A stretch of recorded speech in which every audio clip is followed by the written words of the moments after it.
Yo, yo. What's up, everybody? Today, I'm going to be reviewing a second Anti-Natalism documentary that was released by someone named Jimmy 2 Cents. I've heard good things about this one, but I also heard good things about the other one as well. So I'll be honest, one of the reasons I didn't watch this other documentary is because everyone said it was fine. And I'm like, all right, well, I don't know what that says, but anyways, now that I have the experience of the first documentary, I want to take a look at this and see what exactly it is. So I will get this queued up.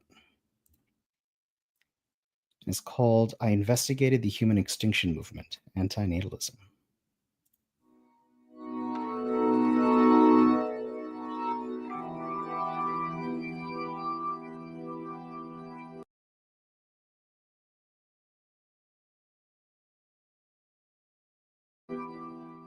You may remember this scene from It's a Wonderful Life. George Bailey, played by James Stewart, misplaced a large deposit, a huge mistake that would not only put him in legal trouble, but would surely end the business his father started. With no will to survive, he stumbles out in traffic and decides to take a final swim. In George's mind, his life insurance policy is worth more to his family than he is alive. But before he jumps, the man falls into the icy water. George jumps in to rescue him. The man, who claims to be an angel, talks George down from any future bridge jumping activities. And the scene ends with this statement. I suppose it'd been better if I'd never been born at all. What'd you say? I said I wish I'd never been born. As the film unfolds, we are taught a lesson about the inherent value of life, even amidst suffering and hardship. But is it really true that life is wonderful for everyone? What if I told you that there is a group of people that think George had it right, that he would have been better off if he hadn't existed? And even worse, if you gave them the option to snap their fingers and eliminate all of humanity.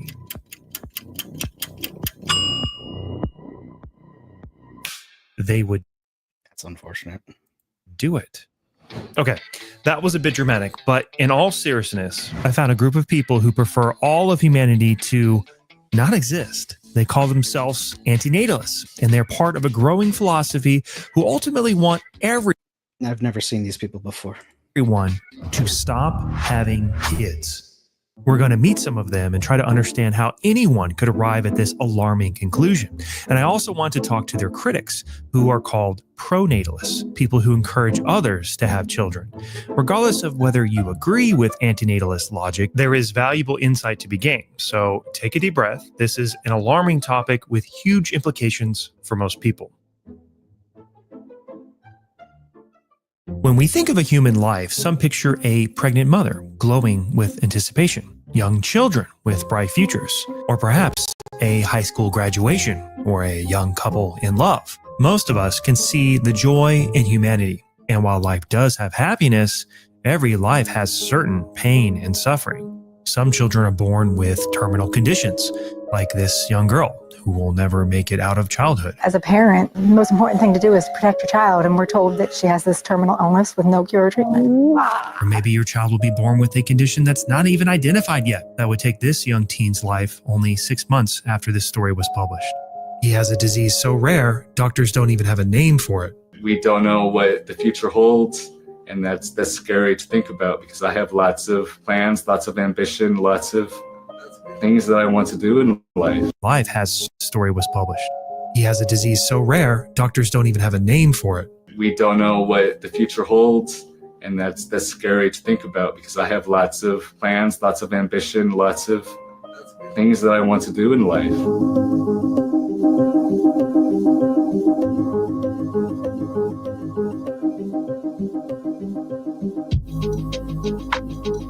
Never in a million years would it have occurred to me that as a preacher, I might be called to deliver my son's eulogy. Until it hit me a couple years ago that I might have to. as his illness progressed. Now, of course, I don't have to. I know other preachers. But when I became a father, I promised myself that my children would get my absolute best. And along with pushing my son's wheelchair all over Kingdom Come and getting him dressed in the morning, what else does my best include except delivering his eulogy? That doesn't mean I know how the hell to do this. How do you deliver your son's eulogy? I'm not here to pretend that we're all happy now because Mitchell is in heaven. In faith, I believe he is with God, but the painful, mysterious, drawn-out, slowly incapacitating death of an incredible young man with such profound gifts in the prime of his life, that is among the most senseless tragedies any novelist could invent. We are not happy. Also, I'm not here to solve the mystery of this situation. I have never known so many people to be praying so diligently in unison for someone to get better. Mitchell didn't get better. As we prayed, he got worse. It felt like a cruel joke. Now, I understand people get sick and die. I understand that. But the big problem here is that Jesus assures us that we will receive whatever we ask for in faith, which we did. I don't get it. I don't mean to be rude, but you don't get it.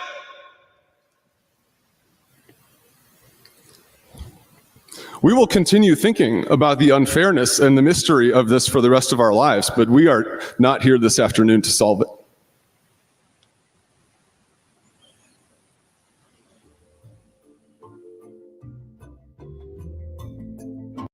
That's a heavy start, but I do like the way he's approaching this compared to the other one that other fella did. It shows the gravity of the situation and what we argue for, the prevention of these things, and sentient. So I don't doubt that Father's love. However, many seem to think, yeah, people get sick and die, but not my kids and my family. Mm-hmm. No one's getting out of this game of life alive, and there's a growing community with a definitive solution to this problem. And they argue it's better never to have been. Okay, the very fact that he even showed that book.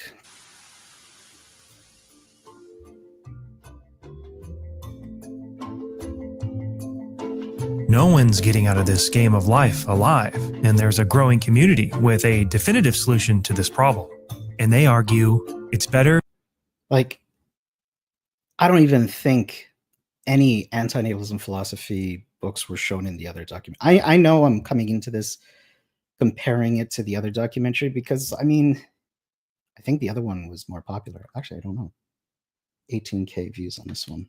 I forgot what the other one did, but I'm pretty sure it has a higher number.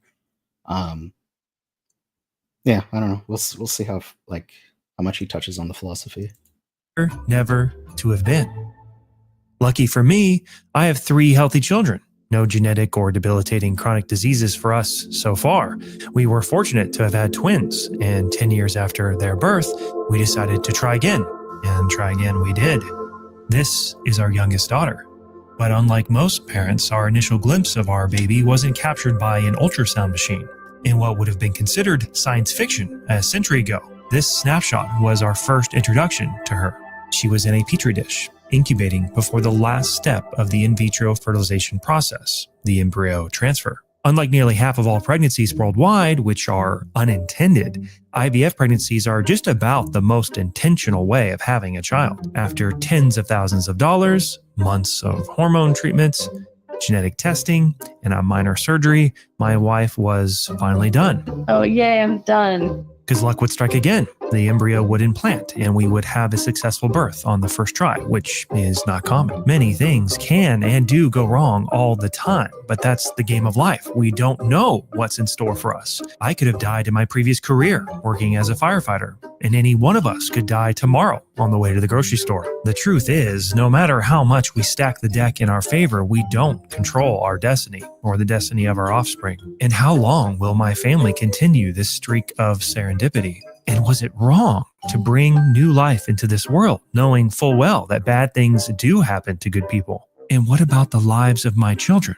I gave them life, but I also imposed a death sentence on them. They'll be considered lucky if I am not here when they eventually die. And no matter how you look at it, I gambled with their life without their consent. And sure, we screened them for genetic anomalies. You can already tell he knows his stuff, at least the talking points. So again, a little bit more optimistic about this video than the other.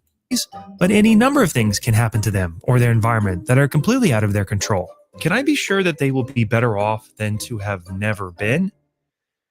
Did I make a mistake? I sure hope not.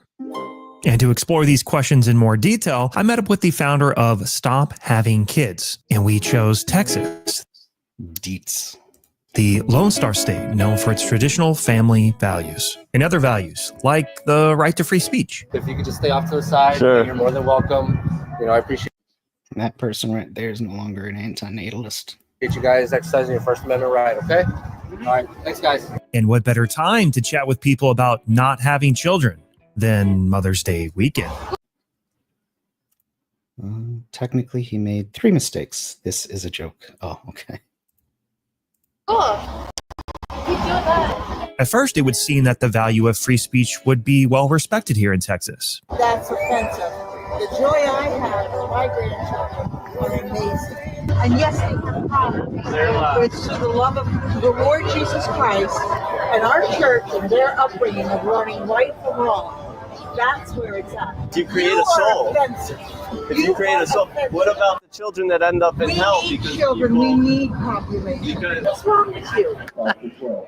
That one was fired up. Yeah. I just wanted to see what she was saying. Oh, she said she was offended. Yeah, I figured. Because she said that children and grandchildren bring her joy. We're not saying anything bad about children. We're just saying to not create new humans. Not because of children. It's because of what humans can experience and what humans can cause for others. And why don't we prioritize life that's already here and in need over the unborn? There's so much life here. Everyone's got free speech, so. Yeah. Do you, man? Thank you. But what happens when one value threatens another in this state that prides itself on protecting fundamental rights? We're not going to go into measurements. I'm just telling you right now, this is all heritage property. You're not allowed to be at the store. And then if you stand here and do that, now you're impeding the sidewalk. We've been here for, I don't know, maybe just 10 or 15 minutes, but everyone's been walking through just fine. So you've seen that, right? Yes, yeah. If you stand in stationary, you're considered impeding. Because if somebody wants to walk there, they can't. They'd have to walk around you. But no one was having difficulty walking around. Did you see us? That's why I'm here. I just got a phone call. From the shop owner probably, right? From their customers coming in the store, yes. Just because they don't want us here, but not because we're actually blocking foot traffic, though. So I'll keep moving. Well, where would you suggest we stand? You're not going to be able to do it at the stock cards. Yeah. This is a little bit of filler. Like most people who demonstrate, this is very common. So we can be on the public sidewalk, right?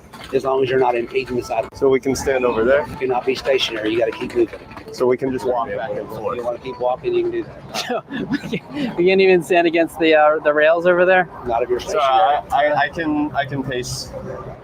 And these guys weren't going to be bullied by this neighborhood police officer. So they paced around with their signs, Yeah, I already did an hour on the treadmill today, but I'll do more. which, if anything, was more effective than what they were doing before. And how on earth could their signs be considered disturbing the peace? Most people in this neck of the woods would likely classify themselves. Yeah, cops versus activists is nothing new. LOL. Yeah, pretty much any cause or activism I've done in the past. It's pretty similar experiences across the board, really.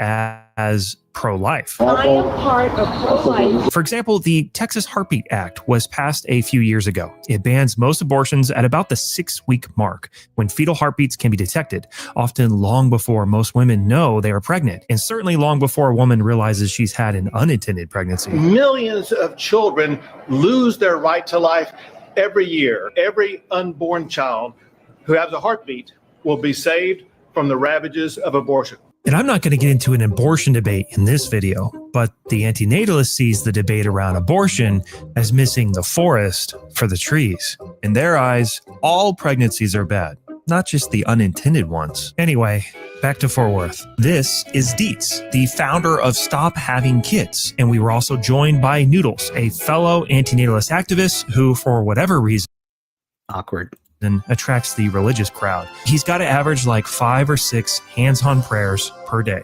And you could say I was curious how this crowd would receive antinatalism. And while we did have people knocking over signs, You love her, not a hater. This is country town. You're the one that was spreading hate. and people were yelling some pretty nasty stuff, Your mom not have had you? She should have aborted you? Yeah. Yeah, she should have aborted you. Yeah. You don't deserve to breathe. That's what you don't deserve to be. I'll pray for you. We'll pray for you. Same, bro. I'm trying to leave some unborns on somebody's back. and a lot of people asked to take photos. Take a picture. It was hard to figure out sometimes if people understood what Dietz and Noodles were advocating. Honey, take a picture of me. Like this mother who doesn't quite get it. Good for y'all. As a mother who agrees with this message, what part of it really stood out to you? Like, when did you decide that this is something you really believe in? Because if you can't take care of your kids on your own, you shouldn't be having them. Mm-hmm. And people aren't taking care of their kids, and they're not doing what they're supposed to. Mm-hmm. They do it without knowing how serious it is. How serious it is. Yeah, they undervalue the suffering that can happen. Right. And we ran into plenty of people who think antinatalism is just another word for incel or a life of voluntary celibacy. Howdy. Bro, I used to be annoyed by that. And now I'm seeing so many incels and black pillars in the community. And they probably follow me and listen, whatever. But there's that contingent, and I don't know what's going on with that. Hello, Sepazuzu. Why does it say your shoes out? My shoes. Yeah, you don't need that sign with those shoes on. Why? You just don't need it. I'm sorry, I don't understand. Can you explain that to me? He was criticizing you because of your shoes? Yeah, he said I don't need this sign with these shoes on. That's what happens when you wear Converse in the South. And it was really common for there to be a person who found the idea fascinating, but the group they came with would drag them away. They're leaving. Okay. Yeah, I don't. Rack. Yeah. Okay, no problem. Good talking to you. Don't get involved. Don't get involved. You just don't need it.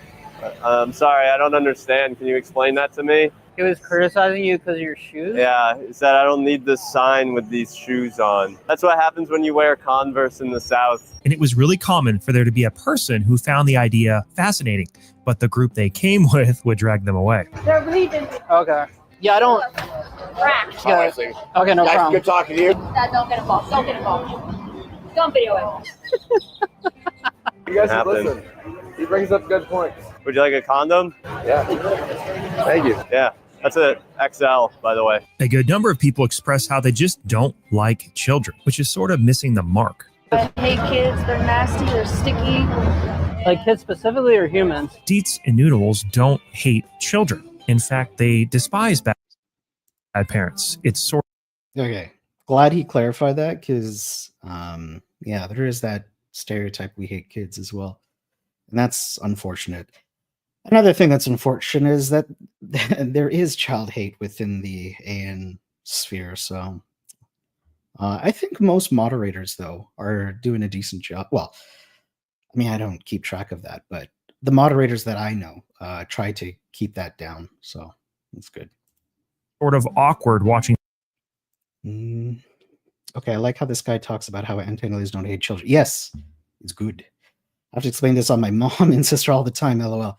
Yeah, I mean, I think before the incel stuff, most people think well, two things. They think it's about environment, and they think it's about like being child free or child hate. And it's like, nah, that misses the mark. And yeah, glad he clarified it at the start here.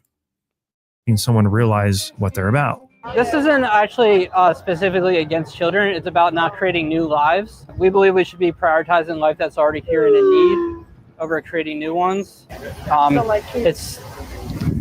And some people would just be completely rude, like a scene out of Mean Girls. I just wanted to make fun of y'all real hard later on. Oh, yeah? I needed evidence. I'd love to hear your arguments against this. Like this lady, who asked to take a photo and then told Noodles she was going to use the photo to make fun of him later. And I think the most frustrating part for me is I think most people just didn't get what Dietz and Noodles were saying. This is a compassionate movement. It's not a compassionate movement. It's a selfish movement. World needs more people. Tell me something. Needs What more is one kids. unselfish reason to procreate? Unselfish reason to think about that. Unselfish reason to procreate. Because it betters the entire world How? to bring somebody here. But is that something you care about? If we stop yes. And so that's something you want, right? Yes. So therefore it is selfish, right? You're saying it's okay to use a human as a means to an end, as a utility. Can you name a I wonder if that works for ethics in general. So, let's use an example of veganism. Let's use it. So I'll say, I hold the belief that it's unethical to exploit animals, and why? Because I think it's wrong to do that. Is that selfish? Like, if I want to increase total positive utility, why is that selfish? But then if I want to avoid exploitation, that's not selfish. If they're all being appealed to by our normative ethic. Because at the end of the day, Noodles doesn't know if it does have greater positive utility or negative utility. Therefore, it's kind of like on balance, just a neutral position now. I don't know.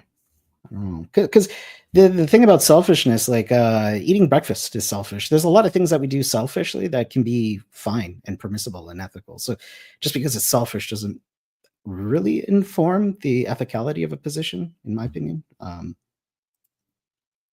Yeah, his argument using the human as a means is stronger than the selfish point. Most people don't see better the world as selfish just because they want it. Yeah, I've used the using humans as a means. I do think it's stronger, but a lot of people, I think, bite the bullet on that regardless anyway. reason to procreate that is both unselfish and ethical? Plenty. Okay. I'm going to give my life to that child. I'm going to do everything I can to raise that child. You're only doing that because they exist, right? It's my dream when I was a little girl to become a mom one day. So that's my point. That is a selfish that endeavor. And I was very unimpressed with most people's answer to the question, what is one unselfish and ethical reason to have children? The most common response by far was So if I'm a utilitarian, greater total positive utility, increase that, right? Or if you want to use the ecological niche replacement argument, you can somehow work around that. I think those are both unethical for the record, but I'm just saying that you can come up with reasons, and they fit within the field of ethics. Now, I disagree with them, obviously, but can be done. We need more people.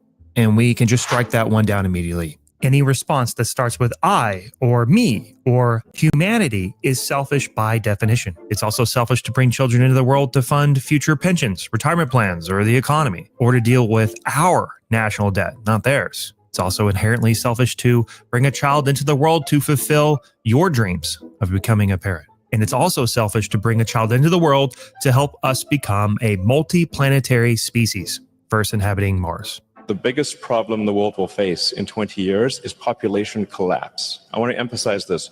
The biggest issue in 20 years will be population collapse. Elon may be right that we are going to face some serious problems in the near future. And according to Musk, humanity won't make it off the planet if we don't do something about this impending population crisis. So he's fathered 12 children with 3 different women.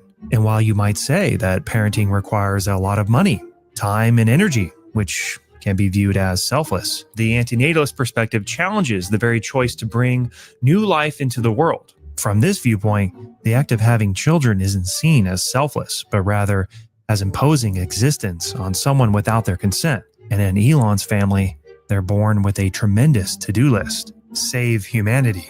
Don't get me wrong, these people seem to be great parents, but antinatalism is the critique of the act of procreation, the imposition of life, the lack of consent, and the burdens we place and that exist naturally on all new life.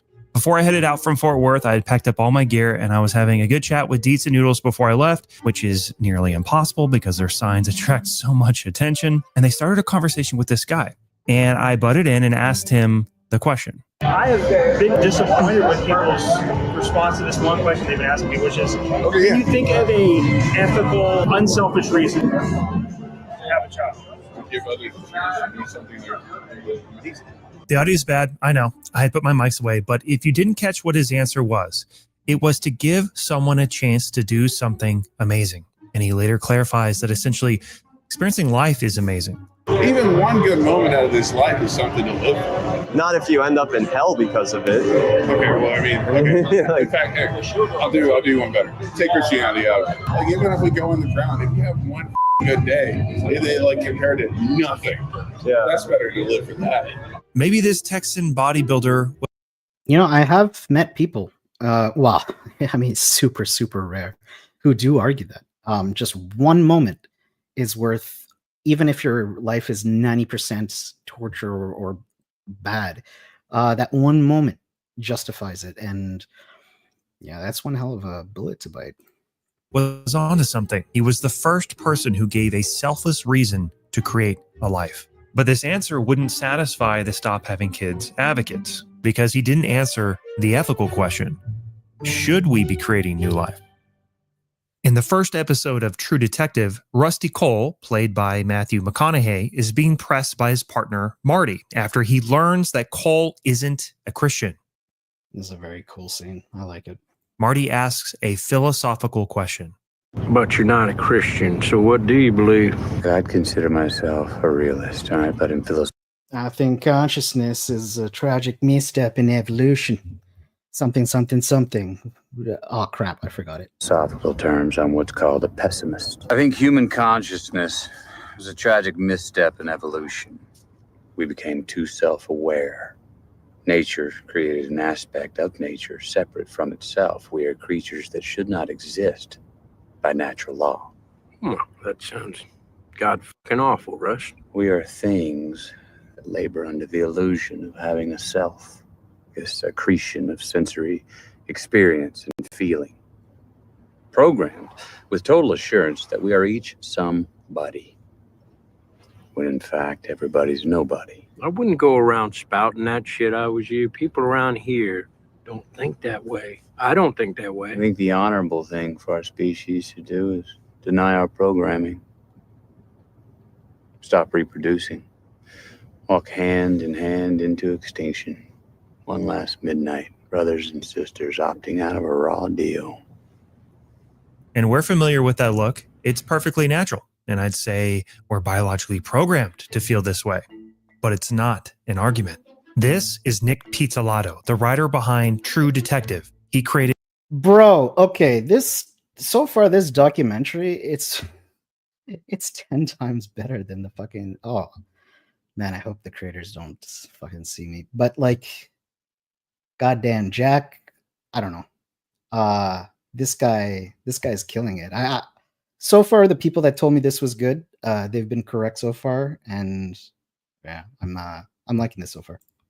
Did Matthew McConaughey's character after reading one of the most influential anti-natalist books, Better Never to Have Been. Yeah, see, like, come on. You got Nick, and now he's talking about Benatar. Like, holy shit. Like, yeah, the Nick from the writer. By David Benatar. I swear to God, if this guy brings up Legati or fucking Peter Russell Zaff, like, he's just gonna blow me away. Like, damn. An academic at the University of Cape Town. Benatar is somewhat of a mysterious person. He has never appeared on camera, and there are... Andrew, I watched a bit more of this doco just before. He even talks to Benatar in an interview. Fucking finally. God damn. And this guy, I think, is a YouTuber. It looks like he's doing a better job. Okay, I don't want to be too harsh on Jack, but like, god damn, he really dropped the ball on that. I've had this video on my watch list, so I'm glad I tuned into you reacting to it. Oh, thanks, Sentient Soy. Yeah, I've had it. I mean, this got released 3 months ago. I put it on my watch list, and I'm like, I'll get to it eventually. And this is so funny because the reason why I put it on my to watch list and I haven't like checked is because other people said it was good, and I'm like, okay, well, they're gonna say it's talk about anti-natalism. All right. I mean, it's a weird reason to keep it on the in queue. But anyway. I had this on my watch list for a while, and I'm glad I'm reviewing. I'm really glad because like contrasting it from the other one, it's like night and day so far. Like I'm virtually no photos of him anywhere except for an unverified video I found from 2013 with this grainy photo. Holy shit, he even went down that road. Damn, dude, talk about going down a rabbit hole. In interviews, Benatar has refused to answer the question of whether he has children himself. He later revealed that he doesn't, but the point remains. He wants his work to stand on its own merit. It doesn't matter what he looks like or how he's lived his life. If the argument holds, it's valid, and I can respect that. He's known for the infamous asymmetry argument, where he draws the conclusion that coming into existence is always a harm. Always. And to help us understand Benatar's argument, today we're going to be talking about something called anti-natalism. I explained Benatar's arguments to my children, and I must admit, okay, that's questionable. That's a bit awkward. This is sort of weird, but if you're one of my kids, you are no stranger to the classroom discussions. So what we're going to learn about today... Attitude? Very good. Good, I cannot even read that. I've been doing this about as long as they can remember. Here's the basic argument, okay? You have a situation A, and you have situation B. I don't know, man. This is uncomfortable. People did warn me about this too. I don't have any arguments against or for this. It's just uncomfortable, but whatever. Situation A, you exist. In situation B, you do not exist. One minor correction here. It's more correct to say that in situation B, you never exist. I clarify this a bit more later. Okay, back to the video. Okay, so a way to think about this is you can think of Mia as well. For context, Mia is their younger sister. So Mia exists in situation A and Mia does not exist in situation B. You're somewhat familiar with that. Yeah. Because Mia didn't exist a few years ago and she exists today. But you can also think of this as in Mia and Michael. Who's Michael? A child that we have not had. Yo, like even the fact that he clarified never existed. Like, talk about attention to detail. Again, okay, yeah, because I'm going to tag him later. And if he happens to stumble across this, then like, again, so far, kudos to this creator. I think he's, in terms of like the arguments and stuff, for someone who's new, I think it's, kudos to him so far. The telling it to your kids, though, I don't know. I mean, it's a bit awkward. Or Michelle, or Micah, or Mary. Okay? We could have more children and name them all those names, but we don't. They simply just do not exist. So when we think of a life that you're going to live, do you remember our discussion about happiness? Yeah. We talked about pleasure and pain. We kind of talked about how pleasure doesn't equal Love the kids yawn. happiness. Yeah. But it's a part of it. But there's suffering and there's pleasure, and they're kind of on opposite sides of the spectrum. So if you exist, you can experience pain, all right? And you can also experience pleasure. Right. Would you rather be in pain or would you rather not be in pain? I would rather not be in pain personally, So but that's pain, just personal choice. for most people, is considered a bad thing. And pleasure or happiness is good. Now, if you don't exist, the fact that there's no pain is good. Yeah, but there's no But pleasure don't you either. have to experience pain to have happiness? Pain is not the same thing as frustration Overcoming or a challenge or something. overcoming something difficult. Yeah. Pain is like kind of never good. Now, because we live in a world where there is pain and suffering, and to be happy, you I think using pain and pleasure as exemplars of harms and benefits was a rhetorical mistake.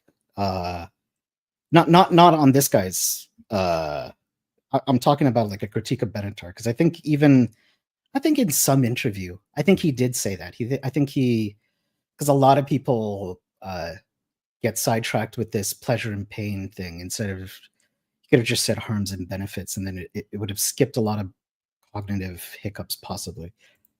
need to get through it.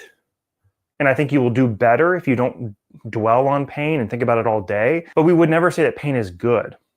If you do not exist, there's no pain for that non-existent being. For Michelle, that we have not had, they will never experience pain. And you can say that that's a good thing. However, for the non-existent being, they cannot experience pleasure. Or anything. This is the tricky one. The yawn. And this is what Benatar would say. It's not bad. It's not bad. For the non-existent being that does not exist, who isn't here, they can't be deprived of pleasure. They do not experience pain and suffering, which is good. However, they do not experience all the pleasures in life. They don't get to eat ice cream. They don't get to have happy days. They don't have birthdays. They don't have all those things. That's depressing. They don't exist, so they can't be depressed. Yeah.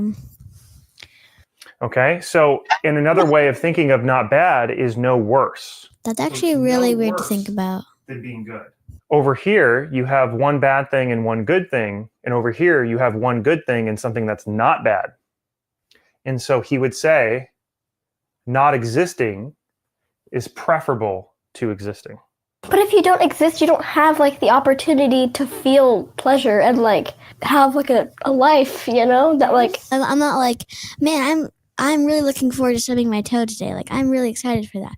But it's like there's so many good things that like overcome that. Yeah, hurting sometimes is like way better than like just not experiencing anything ever. Yeah, like getting a scrape, like it's not like a reason not to live. Benatar would say is that harms and that there's a difference between creating and continuing. I wonder if he'll say that. Pains far outweigh pleasures and happiness. No.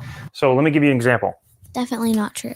Have you ever seen somebody smiling and walking down the street and just super happy? And you ask them, why are you so happy? And they say, well, 3 or 5 years ago, I had this really pleasurable experience and I'm just still happy from it. Have you ever heard of that? No. No, I've never heard of that. However, it is very common to see somebody walking down the street very sad. And if you were to ask them why they're sad, they could point at something 3, 5, 10 years ago that happened. They lost a child. They lost a husband. They had a terminal cancer diagnosis a year ago. They have severe chronic pain that they're dealing with. Let me ask you a question. I could grant you, I'm a magic genie, and I can grant you an hour of pure bliss. Some of the best pleasure. Think of like eating the best ice cream you've ever had in your life, in the most comfortable position, with the perfect climate, on the most comfortable couch you've ever been on. Just pure bliss for an hour. However, in exchange for that, I'm going to smash your toes for 5 minutes with a hammer. Just 5 minutes though. Would you do that trade-off? No. No. No, I would like to keep my toes, thank you. Well, I mean, like, so you wouldn't have any permanent damage, but you have to experience the pain of me smashing your toes with a hammer for 5 minutes. You may think, oh, there's all these good things in life, right? There's a lot of amazing things in life. But you can't deprive a non-existent person of the good things. Okay, let's say you go to have a child and you look at an embryo and it has this terrible disease, and you have an embryo that doesn't. You have a moral duty to pick this one over here, right? Yeah. People would think you're crazy if you pick the one that has the bad disease. So you have a moral duty to avoid harm. But no one says that there's a duty to make more children. No one would say, oh my God. Holy crap. He just like, talk about a deep dive into the, I forget which asymmetry that is, but it's one of the four. Like, wow. Gosh, you've deprived a non-existent being. So think of like the Michelle. He's doing a pretty good job, I think, of explaining it. But yeah, explaining it to your kids is kind of wild. Yeah, explaining it to his wife might have been, or his partner, like that probably would have still like work. Like, I'm just, yeah, explaining it, especially these so abstract concepts. But anyway, whatever. But yeah, like even I'm watching it and it's uncomfortable. Let's say it's weird. Yeah, he's not even just talking about the asymmetry. He's going into the other arguments too. And I mean, for a pace of a documentary, I don't know if he's overdoing it or not. But anyways, we'll see how people react. I think explaining to his kids is a good idea. They are holding their own well. Kids aren't dumb. Fair enough. The Michael, the future children that mommy and daddy could have. No one is looking at us and going, why are you not making more children? I think explain. And Andrew says this. I have to think about this more. So that they can experience. I didn't mean the kids are dumb. I just think it's weird because it's like, hey, here's how I harmed you. Yeah. It's pleasure. Symmetry is when things are the same on both sides. You have two eyes, like your body is pretty symmetrical. You have two eyes. Now, there's obviously people who don't, but in general, we are symmetrical. So what he's saying is that there's an asymmetry. If you exist, you have one good thing and one bad thing. You have pleasure and you have pain. If you don't exist, you have no pain, and you're not missing out on anything because you don't exist. What do you think this means if you accept this philosophy? No have kid. Everyone just stop having Andrew, sure. I realize you weren't saying they were dumb. No worries. kids, and eventually everyone will die, and then there'll just be nobody. That's sad for us to think about that. But for someone who doesn't exist, how much does it affect them? Nothing. Zero. So are you sad for all of the Martians that don't exist on Mars? No. All the moon people who don't live on the moon, who don't exist, are we sad for them? No. So in the future, if there were no humans, it's like, I'm not going to be. I mean, okay, like for someone who's doing an investigation into the philosophy of anti-natalism, I think he's doing like a good job here. He pretty much sounds like he's probably doing a better job than I would, honestly. Here, they don't even exist. There's nothing really to be sad about. There's no one to be deprived. When you create somebody, you've now created somebody who can now experience pain and all of those things. Yes, what he would argue, if you have a child, you are necessarily causing harm. You are creating harm every time you create a child. I created you into this world. I'm responsible for your life in a lot of ways. Now, I can't live your life. I can't make you do things. It's getting awkward. But I'm going to support you your entire life and hope that you, and of course Mia too, have an amazing life. And yes, you're right. Parenting has a big impact on how the child turns out. But you will experience suffering. There's no way around it. I cannot protect you from everything. I won't even be here. If things go perfectly in the best way, when you die, I won't be there. Bro. If I'm there when you die, something went wrong. Then that means you lived a shorter life than I did. Man. So, well, I should die before you. So the bottom line is that I'm going to do everything I can to set you guys up for success. Mommy and daddy will. But I will not be there when you're in some of your darkest times. Bro. Isn't that sad?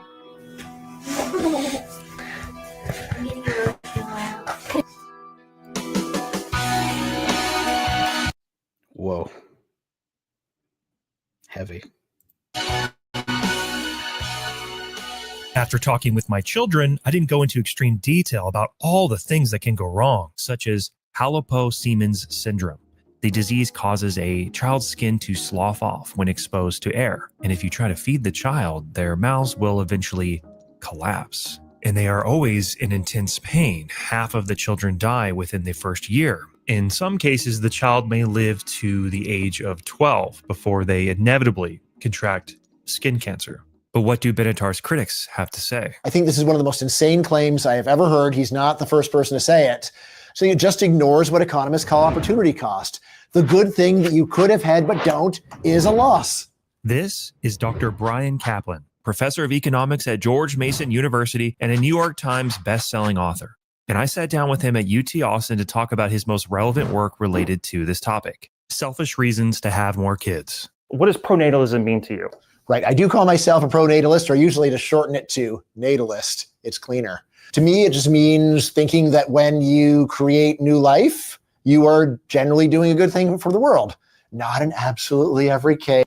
Fine, I'm an A-natalist. It's cleaner. Actually, I think someone's actually writing about that. Hitler's mom screwed up, but what are the odds that your kid's the next Hitler? Much more likely that your kid is going to be a roughly decent person who enjoys life and contributes to the world. So I call the book Selfish Reasons to Have More Kids because I do present a totally prudential argument from the point of view of the individual potential parent.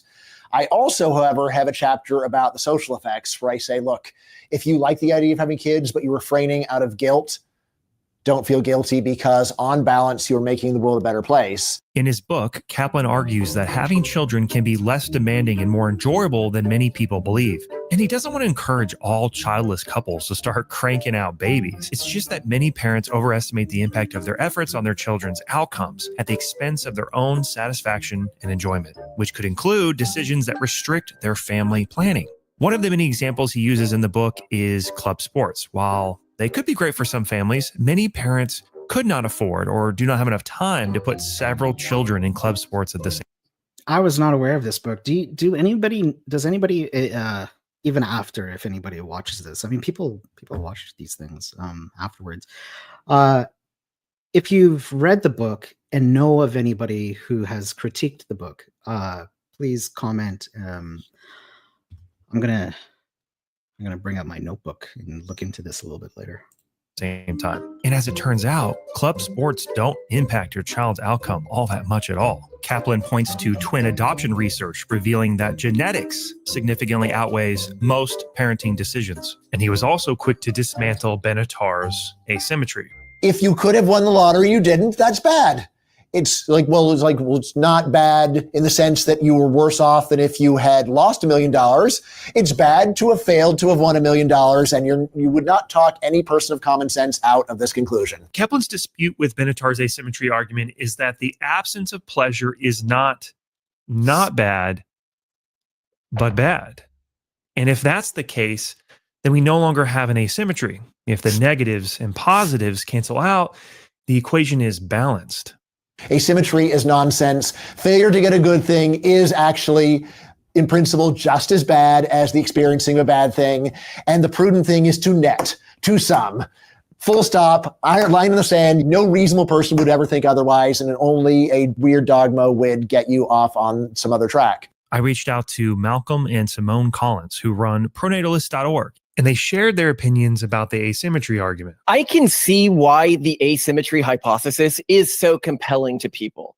If you believe, like many pro-lifers do, that life is something that just like all of a sudden exists or doesn't exist, it can be a logical position.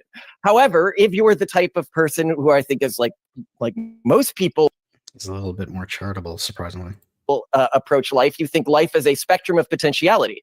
If I do something today that causes suffering to someone who's not yet born, that thing is still a moral negative action. And I think because that's intuitively, a lot of people don't. JM says, hi, BM. Hello, JM. See life as being binary. They see it as being the spectrum of potentiality. And by denying potential humans the right to make a choice about their own existence, I am causing harm to those potential humans, even if they... He seriously believes this. I looked... I don't even know. I think I skimmed their YouTube channel. And yeah, I mean, they believe this. So they don't come to exist through my actions. Malcolm and Simone aren't. You can harm, from their view, potential beings. I mean, I don't know how they justify that, but that is their view. Just armchair intellectuals. The couple is planning on having a lot of children. We're going to have more than 7 if we can, basically, until my uterus is forcibly removed in a botched surgery. I'm going to keep going.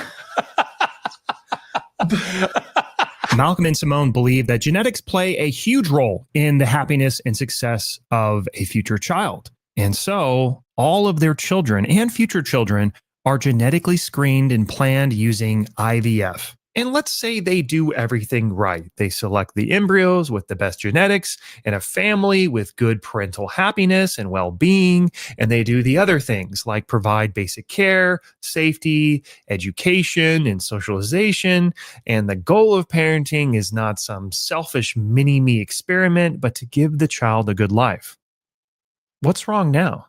Even if it would be a net benefit to someone to exist, it's wrong to go and give someone a package that includes anything bad without their consent. So you can say, look, I can't go and pick a person off the street, grab them, put them in a cage without asking where they want it, and then give them $1 million at the end and say, you're better off, so I didn't need your consent. You need their consent anyway. And there's the problem that you cannot get consent from someone before they exist. And so that is at least a much cleaner argument for why it's wrong to create a life, because you can't ask someone whether they want to exist before they're born. There is a concept in philosophy called hypothetical consent. Normally, you don't need it because you can just ask people's consent. But there is a range of questions where hypothetical consent is highly illuminating, and to say that you just reject it is crazy. If you find someone who is passed out by the side of the road and they need CPR, normally they will not have a sign around their neck saying, I consent to CPR.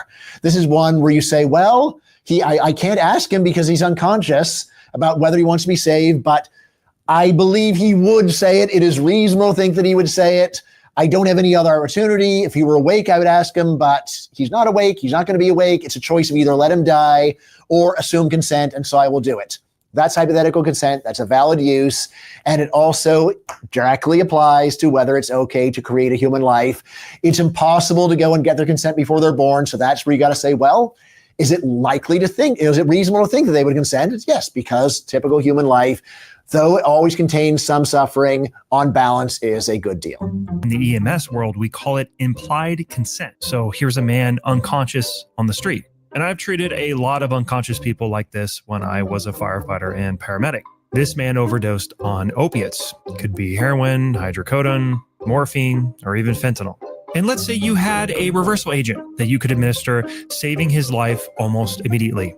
What would you do? All right, here we go. Bottles, sorteos, wonders. He's saying, why did you fold? You were a little bit Don't touch me, bro. No, because I touched you too. I gave you a sternum rub and you wouldn't wake up.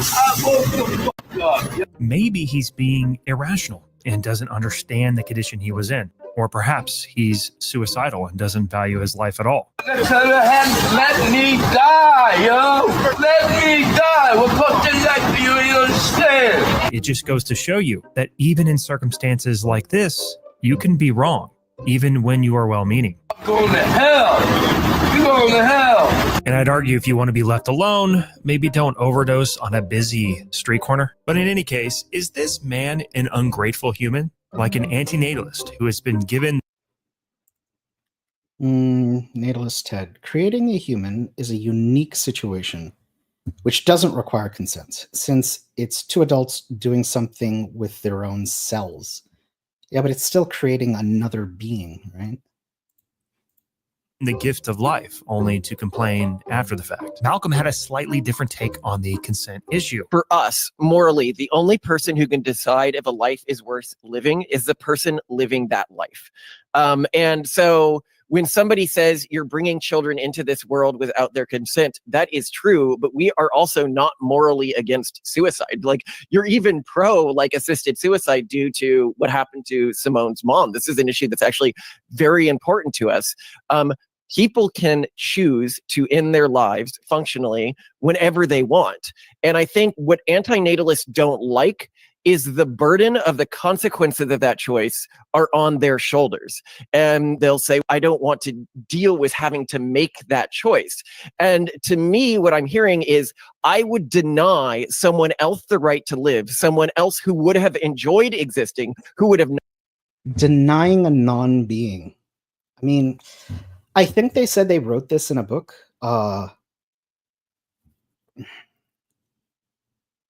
Maybe I should look into that. Because that's wild, right? Denying a non-being, this... I mean, we're making wild arguments too, so... Andrew, people can't choose to end their lives whenever they want. That's unrealistic. This is true. But they're arguing for physician-assisted suicide. But yeah, as the situation is right now, that's not available everywhere. Not wanted to take this choice just so I don't personally have to deal with the responsibility of this choice. That to me seems like a completely morally monstrous position. And so while this man may not wish... That is wild. To be resuscitated, only a monster would walk away from him with the antidote in hand. 2,500 years ago, Epicurus said, look, if you really actually think life is not worth living, we're in Greece, there's a cliff. The fact that you don't do it shows even you don't believe your own argument. And if you don't believe your own argument, I'm not going to bother arguing with you. I think that it's totally commendable. Yeah, and then years later, like Nagel talks about the harm of doing that. I don't know. I think that couple are Exians of some kind. So they're likely to believe in little souls in limbo waiting to be born. I was raised Roman Catholic. I don't remember them talking about something like that. But it could be like another denomination that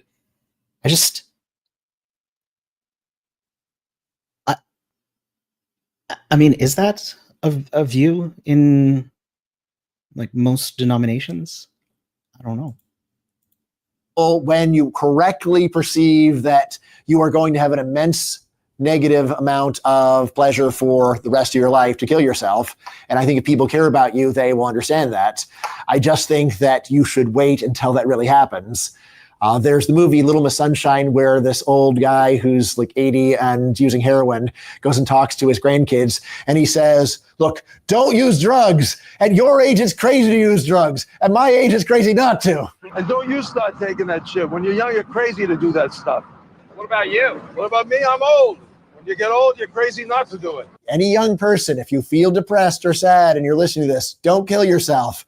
Definitely do not. You know, there are so many ways to turn your life around. You haven't even scratched the surface. On the other hand, if you're 90 and you are in constant agony and your prognosis is just to get worse and worse, then totally kill yourself. And that is absolutely my personal plan, is when things look really bad to do it, and I'll be happy to do it. And so I think that's totally reasonable. I'm not someone who says cling to life through misery. Okay, let's take a moment to address the elephant in the room. If antinatalists argued that it's better to have never been, then why don't they go skydiving without a parachute? And I don't mean to make light of this topic. It's a serious question that many great thinkers, such as Schopenhauer, Nietzsche, Hume, and Camus, have all given considerable thought. If it's better to have never been, then why continue to live? And after spending time with antinatalists, here's what I have learned. First, antinatalism is narrowly focused on procreation. Nice. Sorry, I'm glad that he's mentioning that. Schopenhauer mentioned, let's go. Yeah.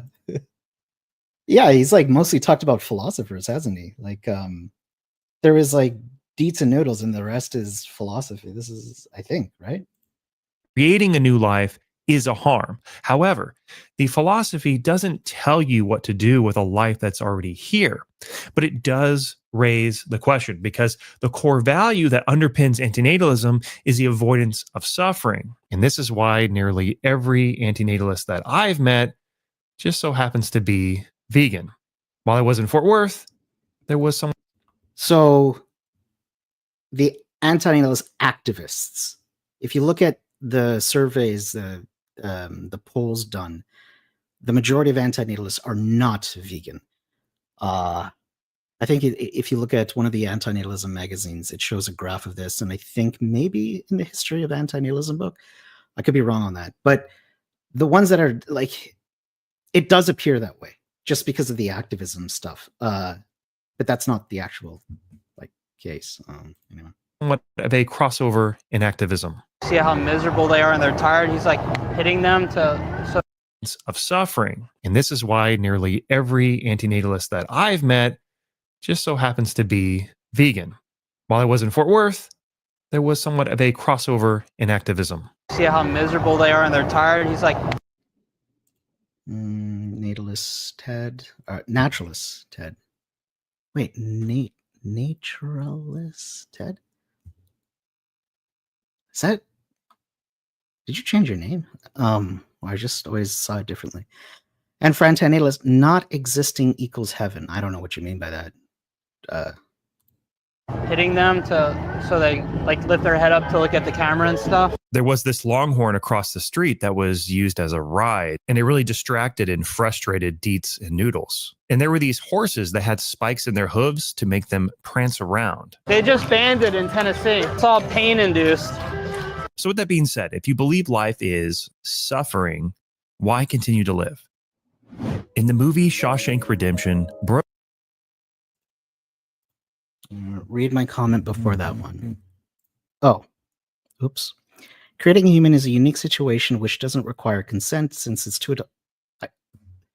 Wait, okay, so the reason I said I don't understand, because not existing equal heaven, conceptualizations of heaven is something that you experience.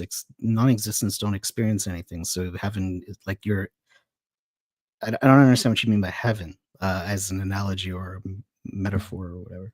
Because you're experiencing that. That's where I don't get it. Brooks was incarcerated for 50 years, during which time he became so accustomed to prison life that it became preferable to him. Upon being paroled, Brooks releases his pet bird, Jake. The outside world is overwhelming. He struggles to adjust and finds himself failing at his job and feeling isolated. Make sure you double. 2 comments up. You're missing it. Oh, lordy. Okay. I don't see anything. So there's that one. Oh, no. Hold on. Let me slowly.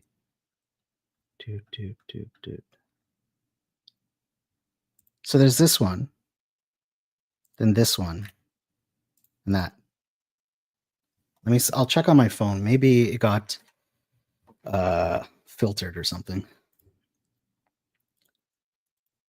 Bag, like the lady says, understand? Yes, sir. Surely will. He misses Jake, his beloved pet, and goes to the park hoping the bird will return. Brooks contemplates robbing the store where he works just to be sent back to prison. Ultimately, he chooses a different path, ending his letter with somber words.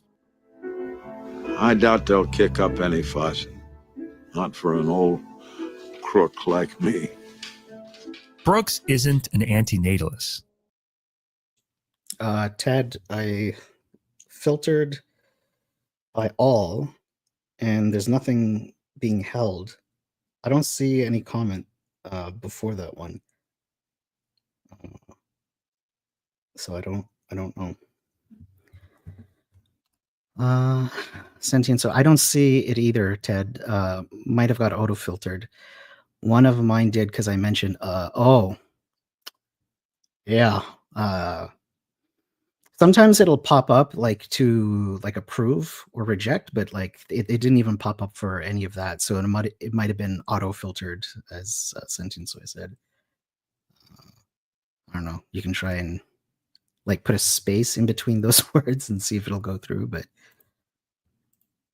But objectively, prison life is miserable when compared to freedom. But prisoners trudge on living due to the combination of fear, familiarity, and the small comforts or meanings that can be found within their current circumstances. Antinatalists never asked to be created. And if they could have not existed in the first place, they would have preferred that. Most of them discovered the philosophy in adulthood. They had a direction in life. They have family, they've made friends, and they have goals.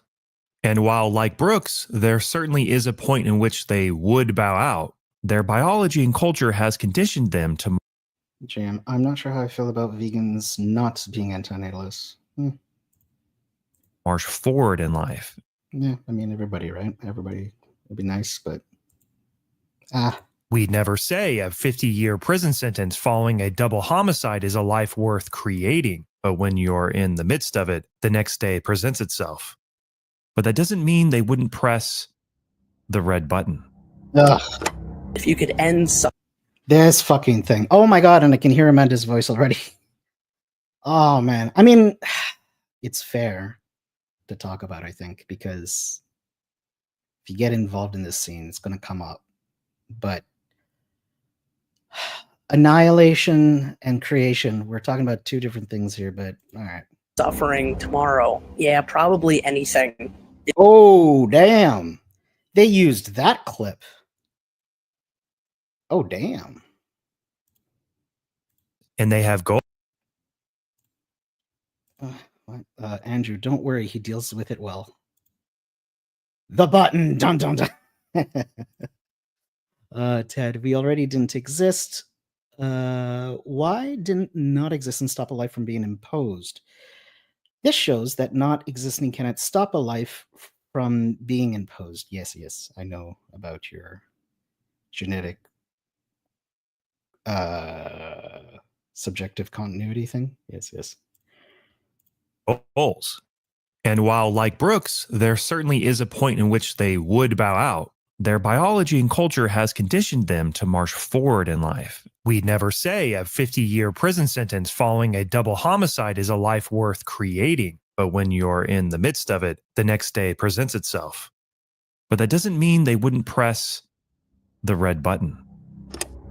If you could end suffering tomorrow, yeah, probably anything is justifiable, probably by any means necessary. Like if I found out tomorrow that sentient extinction could possibly happen, was skinning all the living things alive slowly, I'd hate it. I would say that it's what we have to do. This is Amanda, host of the Exploring Anti-Natalism Damn, dude. Damn, dude. podcast, and she's been featured on channels such as the Soft White Underbelly, and she does not shy away from the infamous red button thought experiment. Well, because that's part of her, or it's part of their advocacy, right? As an ethicist, like that's the whole stick. Can't be shy about it. That's their moral obligation. But that's ethilism, not anti-natalism. But you know, whatever. Experiment, and it goes like this. Let's say you have a big red button, and if you were to press it, all life would instantly vanish. No more humanity. Many antinatalists think you have a moral obligation to press the button. While it does involve ending people's lives, thus killing them, it would... They also argue for a black button. prevent all procreation. And in Amanda's point of view, it would end so much future harm that even if everyone had to be skinned alive, it would be well worth it. The only thing that really matters is the suffering coming to a finality. But not all antinatalists agree. It simply isn't anything to... Oh, thank God. Yeah, I mean, I'll be honest, I can't remember. I remember talking to Lawrence about this, or at least about ethilism. I should rewatch that because that was like 3 years ago. But Ted, without a person to appreciate not existing, it makes no sense to imply not existing is preferable or better. So if no life in the universe, that cannot be said to be better. Well, what if there are people right now? I get where what you're arguing, Ted. I've seen. I mean, I can't argue with you through the comment section, but if you want to like talk about it, I'll read it. Fine. But I think most anti-natalists have been around for a while. Will know your argument, Ted. Sentient Soy, holy smokes, Lawrence, this YouTuber is doing better than most philosophers on this topic. All right. To do with antinatalism. And I think there are two main reasons why it doesn't have anything to do with antinatalism. This is Lawrence Anton.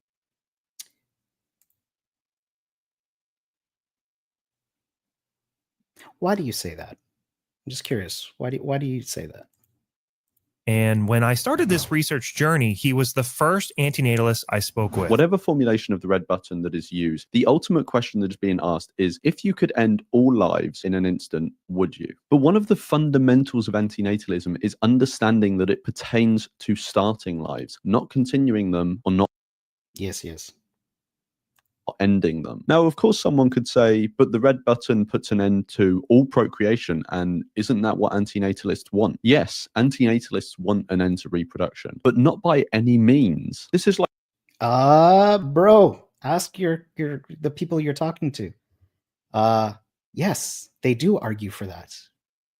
Ask your co-author, Lawrence. Or ask Amanda. Or like ask Kevin, or ask I bet you Matt. Like ask any of them. Like I don't. Anyway. But he's right technically. Like and that those are F-lists. But I heard Lawrence is going to make a video about F-lism. So looking forward to that. Hopefully makes a good like draws a line and just instead of like the blurring of the lines here. Andrew, I like how this docu sets up Lawrence and Amanda having opposing views on antinatalism. Yeah, it's very good.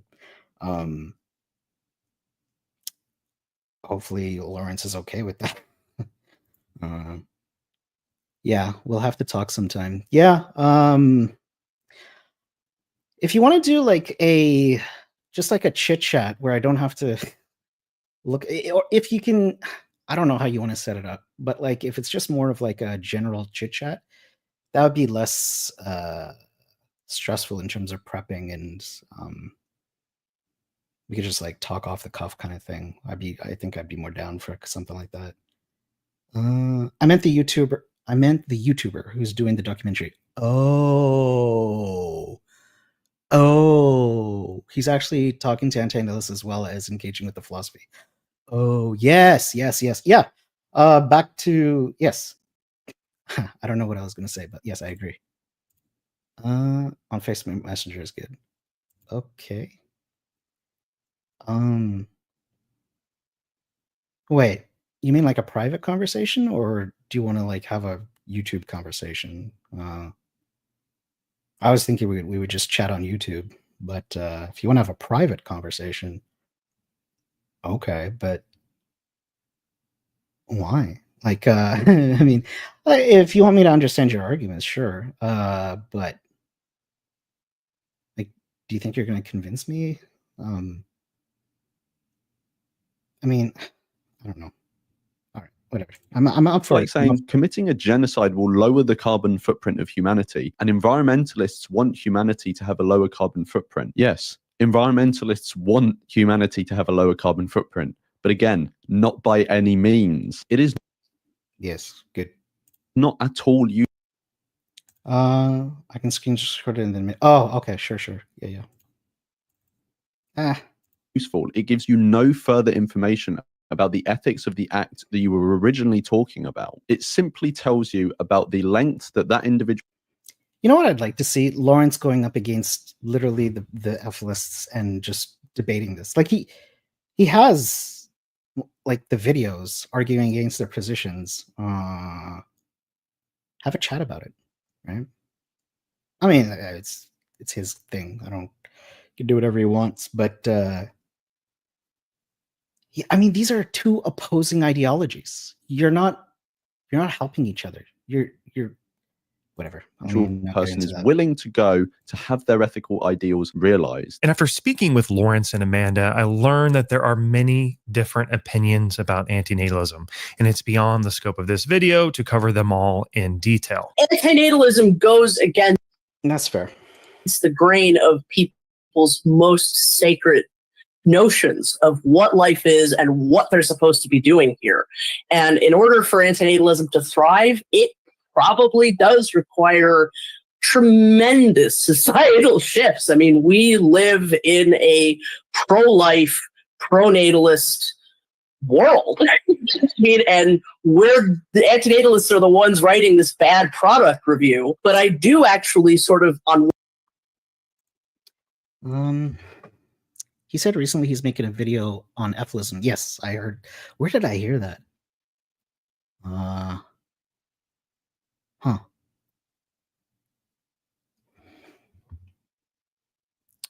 Holy shit, my memory's going.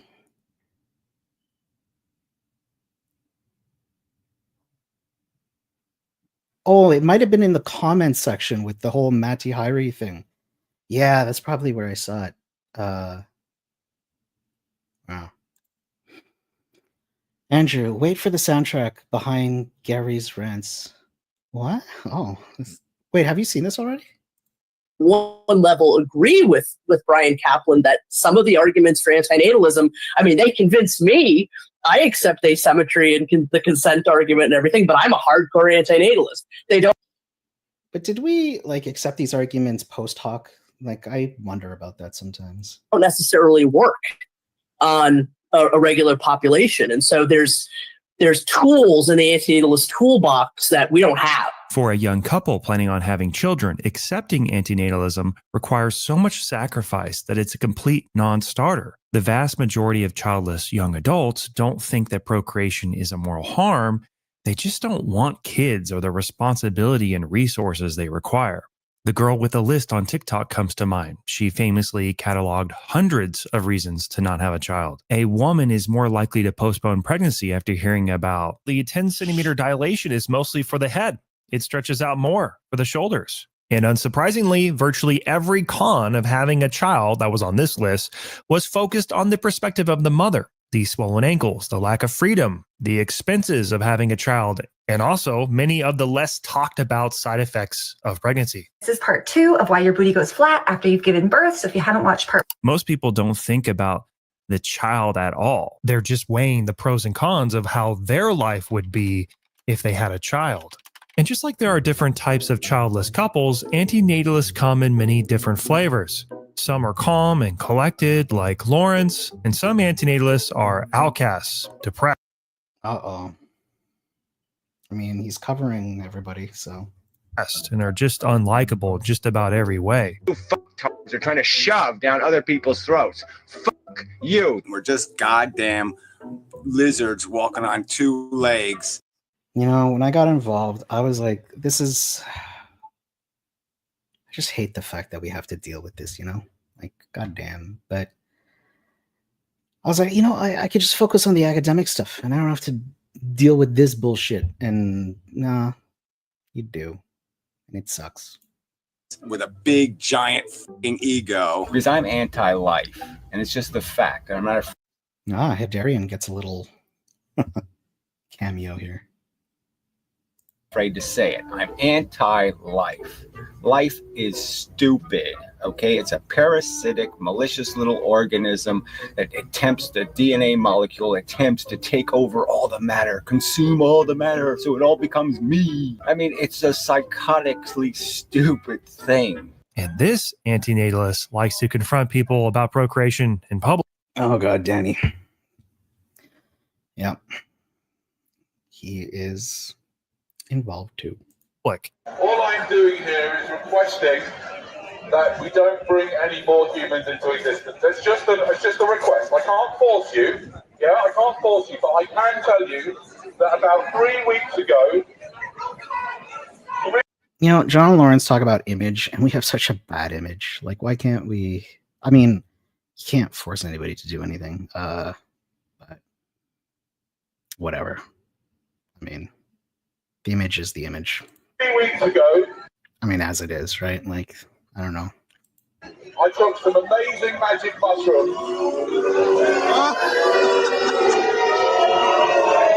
And his name is Danny Shine, and he is seemingly immune from social feedback. The man has absolutely no shame. And I was curious, what is it like being an antinatalist and a father? I don't think my children really Danny, Father of the Year, Shine. Oh.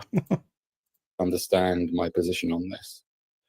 because my theory is, and they object to this when I say this, we don't have long conversations about it because they're kind of fed up of it all, right? But I will know when they understand what I'm saying, when they come up to me and they put their arms around me and they say, Dad, I can't believe how lucky I am that you're my dad and you've shared with me this and you've saved me from making such a mess of my life, of the child's life, of my partner's life, and you've saved me, from doing this and from putting a human being in harm's way and costing me a huge amount of money and God knows what else, right? Until they do that, that to me is a sign that they don't really understand what I'm saying. Gentlemen, please stop protesting illegally. So only if they agree, then no understanding is had. And go to your parents' house and protest there because they are the cause of all your problems. And the same applies to even some of the people who call themselves antinatalists or somewhere in the middle. I don't think they really understand that it's so huge and it's so simple as well. Has he tried saying it to his kids with the megaphone? Daddy, if you see this, yeah, try that. Well, it's so simple, but like so many things in life, it's very, very difficult to get it on board. And when you say a parent, yes, in some ways a parent it's easier because they've already done it. And obviously people always claim, oh yeah, there you are, you've had 3 kids, it's all right for you. Yeah, right. But on the other hand, for a parent, you could argue that it's much, much harder because you're admitting that you really didn't think about it properly and that what you did was really not a good idea, and that we, both of us, had these 3 children when we hadn't even lived up a third of our lives. Now that I'm older, I'm starting to see what old age is like. When I've given that to them, they might get dementia. I mean, I saw my mum die of terrible cancer. Why didn't I not think about, after I had my 3rd child was after she died? Why didn't I put 2 and 2 together and say, yeah, my son might end up going through that. I don't want that to happen. But it just didn't enter my head. Let's keep creating kids for the sake of the fucking economy. Are you joking? Mummy, Daddy, why did you have me? I'm finding this whole life a little bit challenging. I wasn't in it for the sake of the economy, my son. Now get to fucking work, you slave. So you want there to be less people on Earth? Although it's a difficult sort of idea to hold in some way. The zoom in. ways, I'm very grateful that it was pointed out to me by a friend of mine. Danny, saving us from sexy lady. very, very acutely aware of how limited my ability to seek out truth, right? The only thing I think that we can do is we can find out what isn't true. We can research and notice things that aren't true. And I'm very biased. I'm subject to all sorts of biases. But I feel like, I'm no longer kind of fighting anymore. I'm no longer, no longer need to fight the system to keep this whole thing going.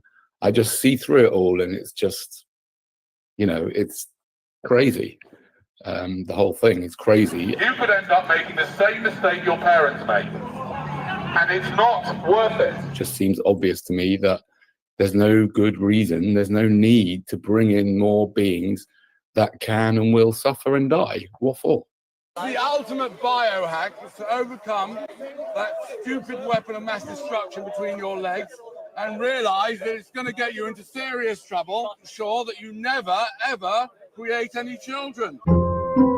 While antinatalists view procreation as a moral harm, the pronatalists I spoke with don't spend much time convincing others to have children. In fact, they probably wouldn't even identify as a pronatalist if other people's choices didn't affect them. But in case you haven't heard... I mean, the pronatalists hold conferences, don't they? Like, didn't Simon or Simone, I forgot the couple's name. Yeah, don't they hold conferences and stuff? We're facing what many sociologists and demographers describe as population collapse.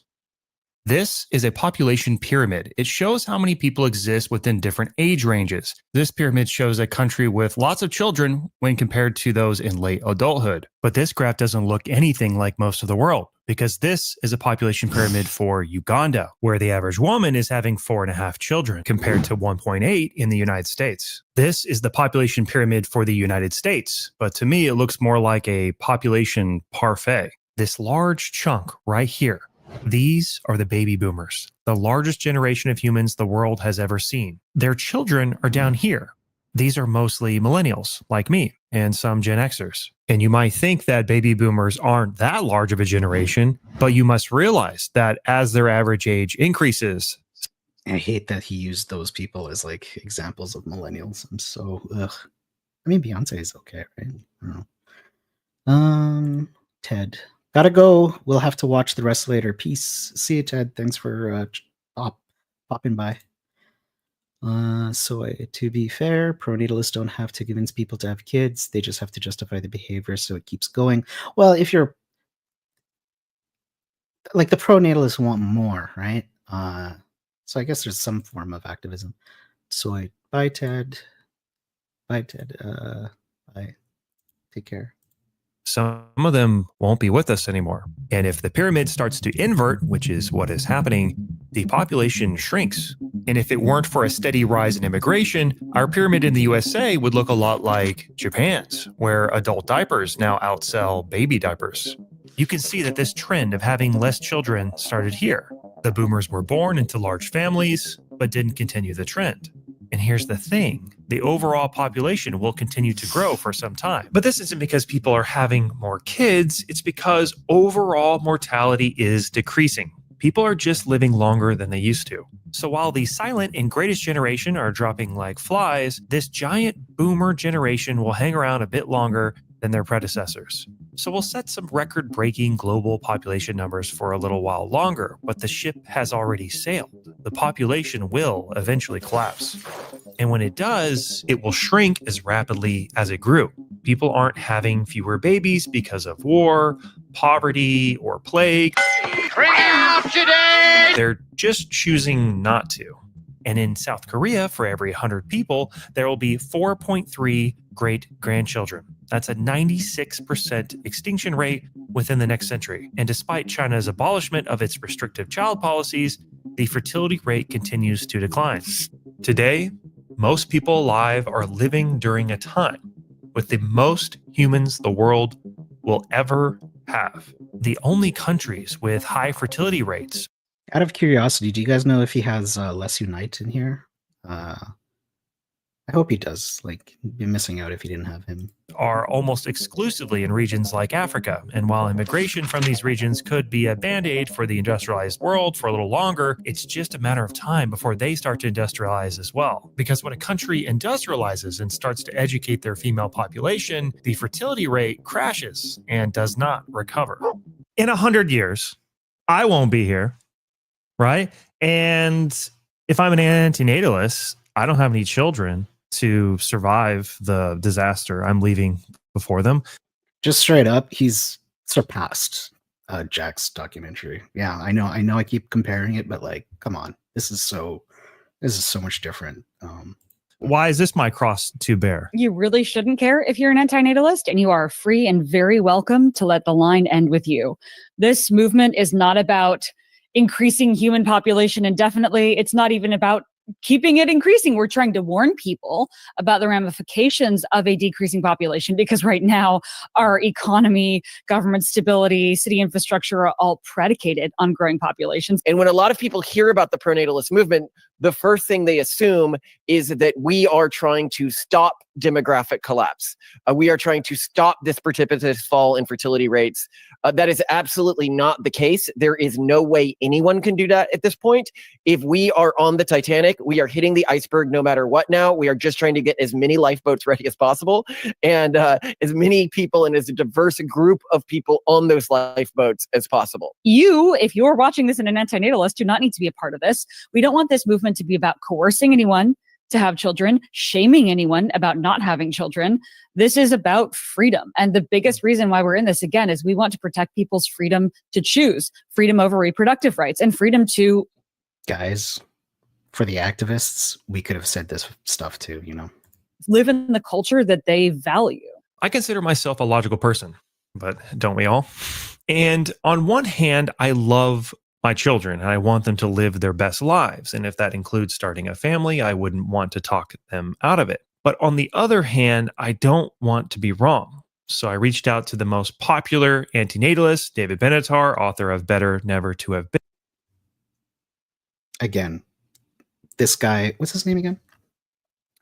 Timmy 2 Cents. What's his actual name? Oh, maybe it's Tim? Anyways. Yeah. So much better. Like, if I was, like, someone doesn't know what antinatalism is, like, which documentary am I going to choose? I'm totally going to send this one. Like, come on.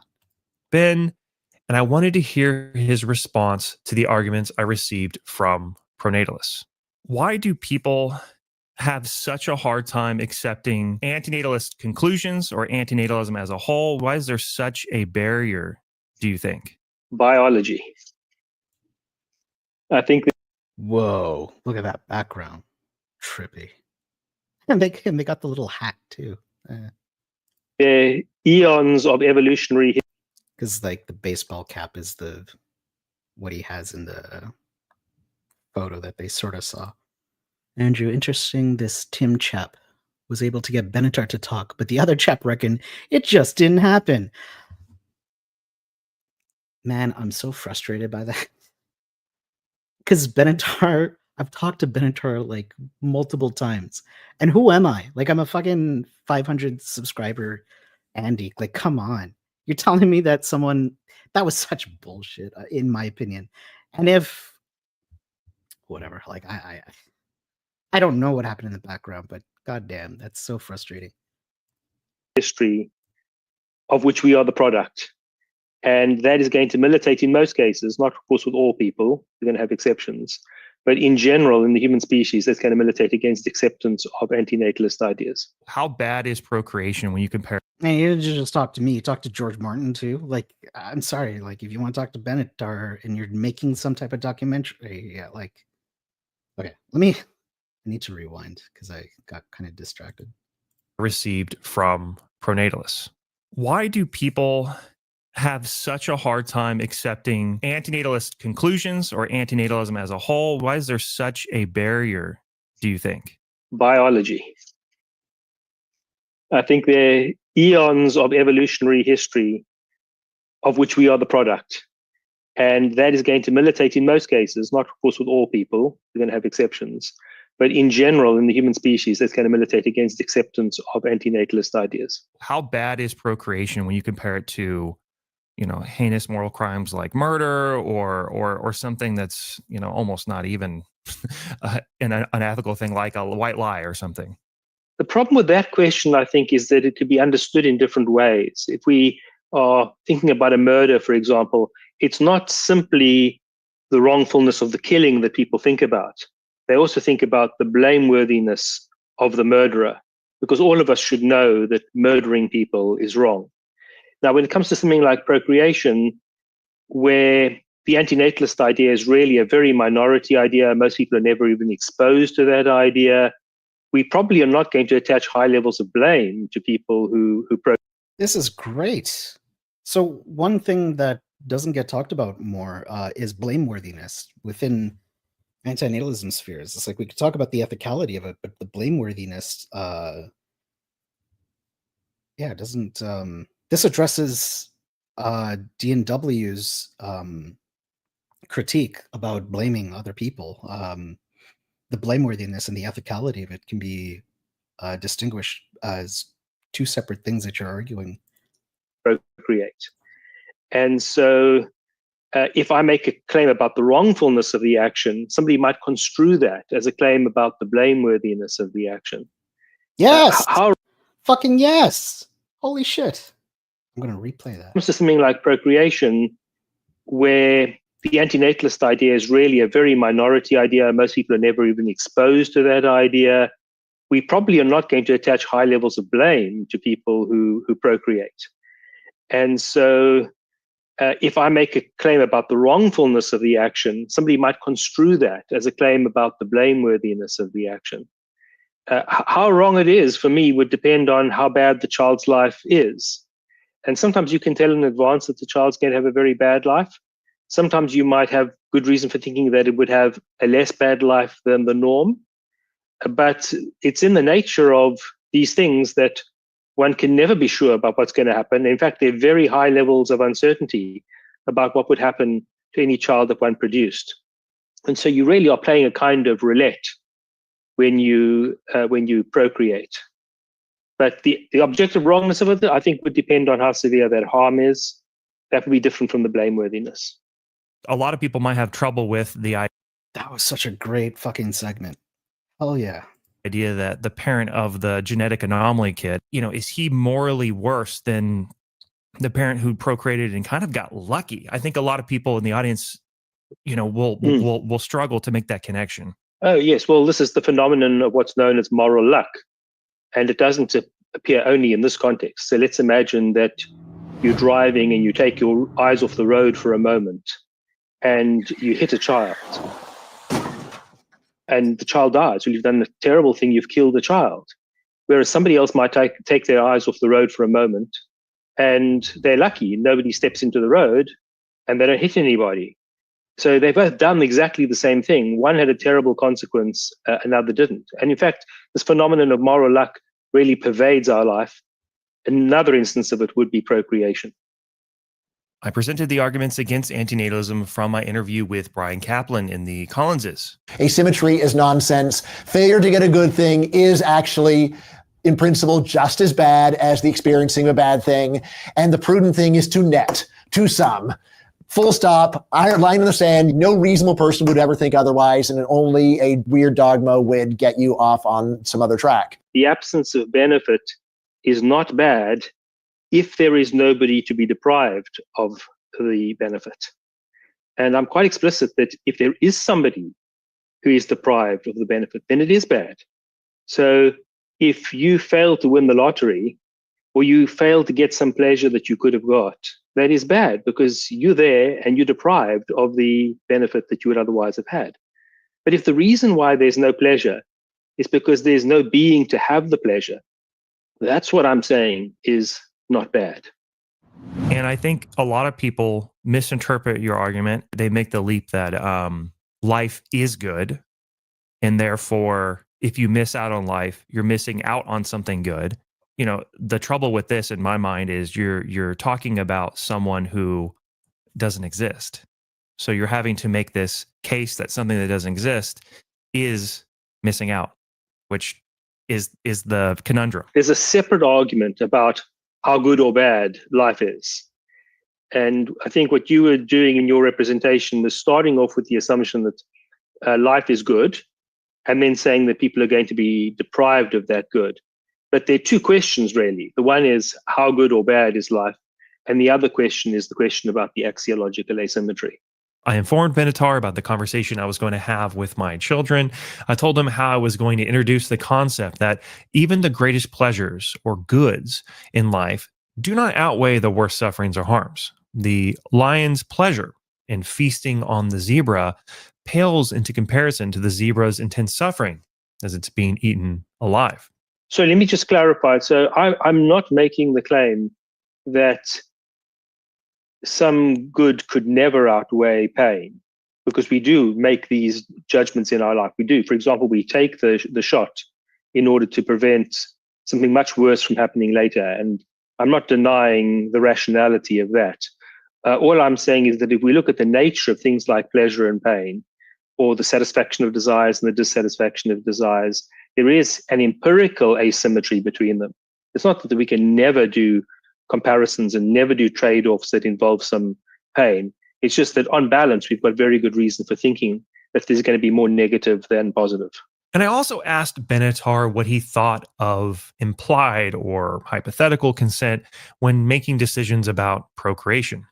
if you've got somebody, let's say, who's unconscious on the street, you can't access their wishes because they're unconscious.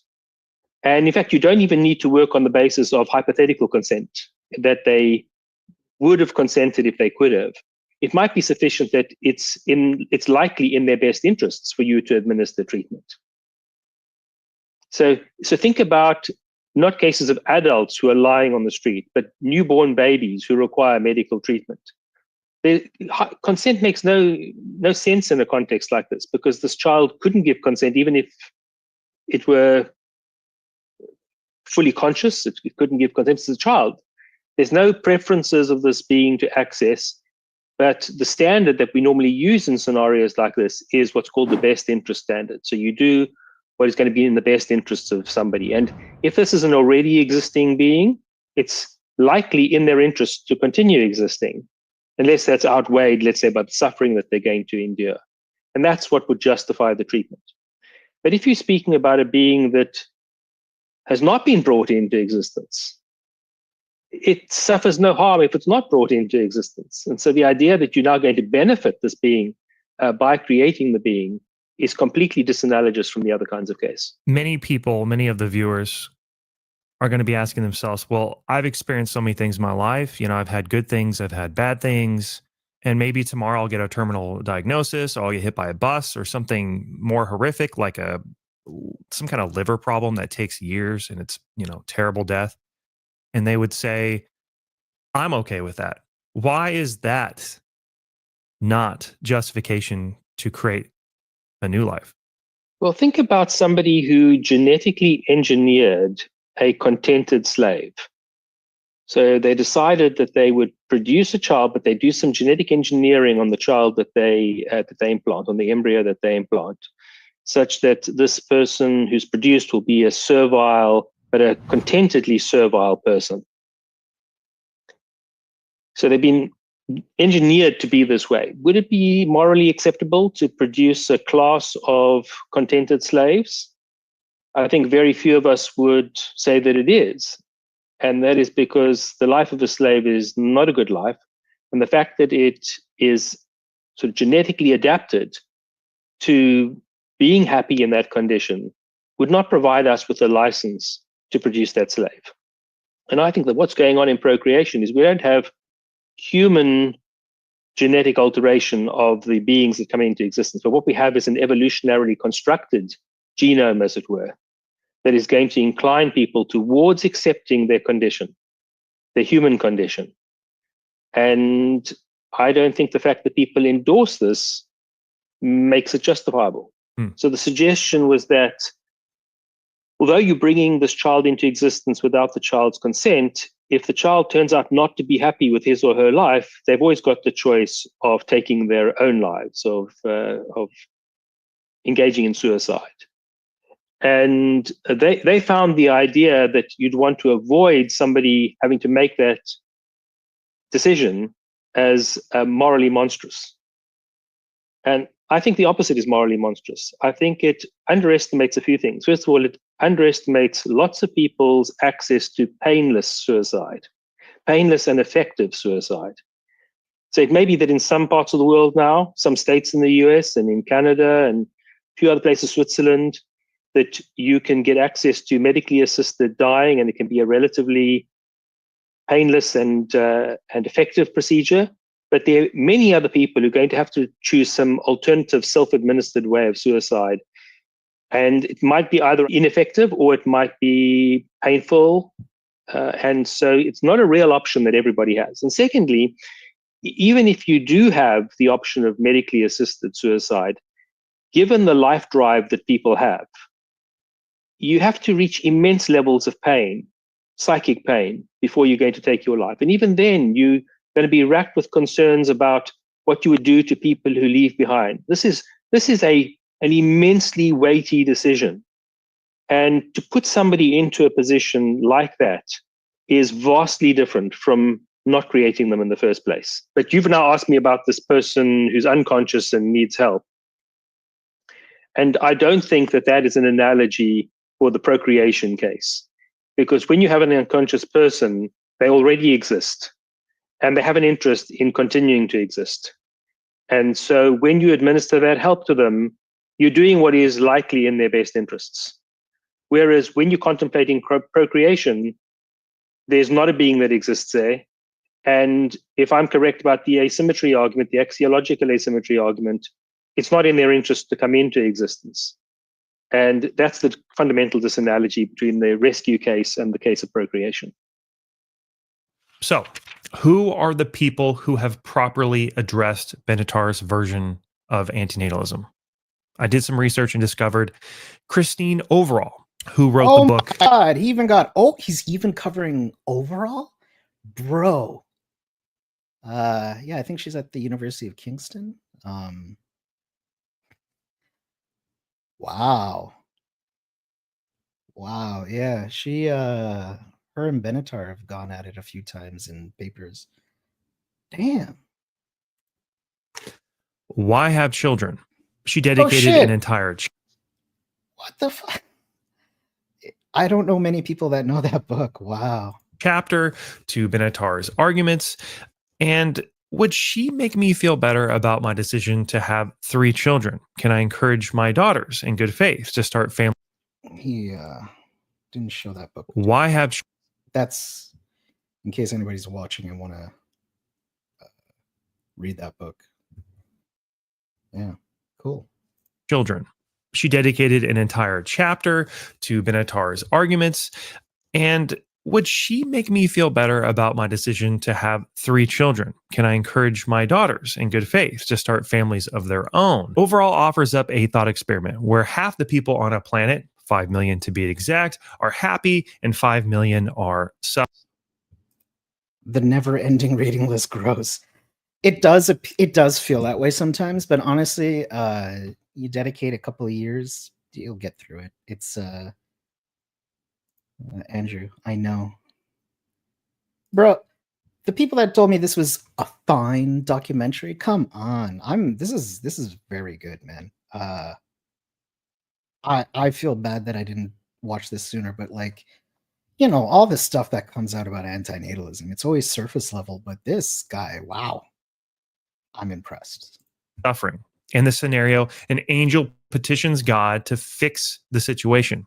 In her first scenario, God recreates everyone to not suffer, and the angel is pleased. But then she posits God could have alternatively rolled back time and not created anyone.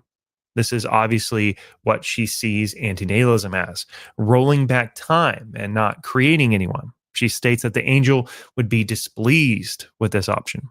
But I would say that the thought experiment falls flat because undoing or rolling back the creation of a life is not fundamentally different from murder. Like if someone said they could roll back time and have me not created, I think I'd feel about the same as if they were trying to end my life, because to me, it's the same outcome.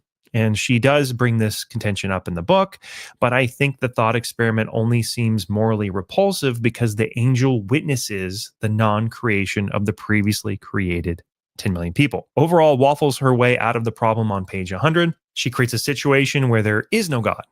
An unexplained mystery of the cosmos warps back in time and does not create the 10 million people. The problem is the reader interprets rolling back time and not creating the 10 million people as essentially killing them.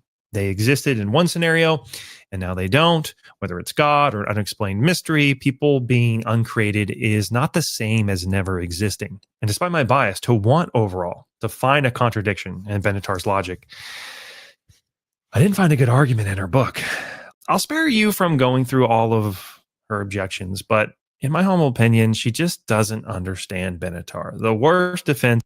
Okay, if you're looking for critics, Tim, or Timothy, or Timmy, I'm so sorry. I think Ben Bradley, is that his name? Cabrera, a lot of people are convinced by Cabrera's arguments. A lot of people are convinced by, I don't know if a lot of people, but I remember some people finding Elizabeth Harman's critique. I reviewed that live, and I wouldn't recommend that one actually. But Cabrera, and then Rivka Weinberg. I think these are decent critiques. Who else? Shoot, he wrote a book with a David. No, Archer, I believe. Who else?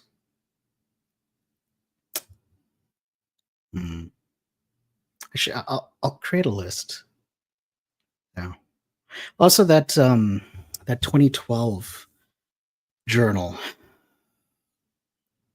and Thaddeus Metz released a hardcover version of it, but that probably was relatively new before he made this documentary. So, but those offer some, like, if you're looking for good critiques. Is when she cites an argument that one of her students created. Imagine. And I think that book is just simply called Contemporary Anti-Natalism, Thaddeus Metz. A bag of jelly beans with two flavors, one you hate and one you love. You don't know the proportions of the bag, and you are given a choice. Reach in and you must eat them, or don't.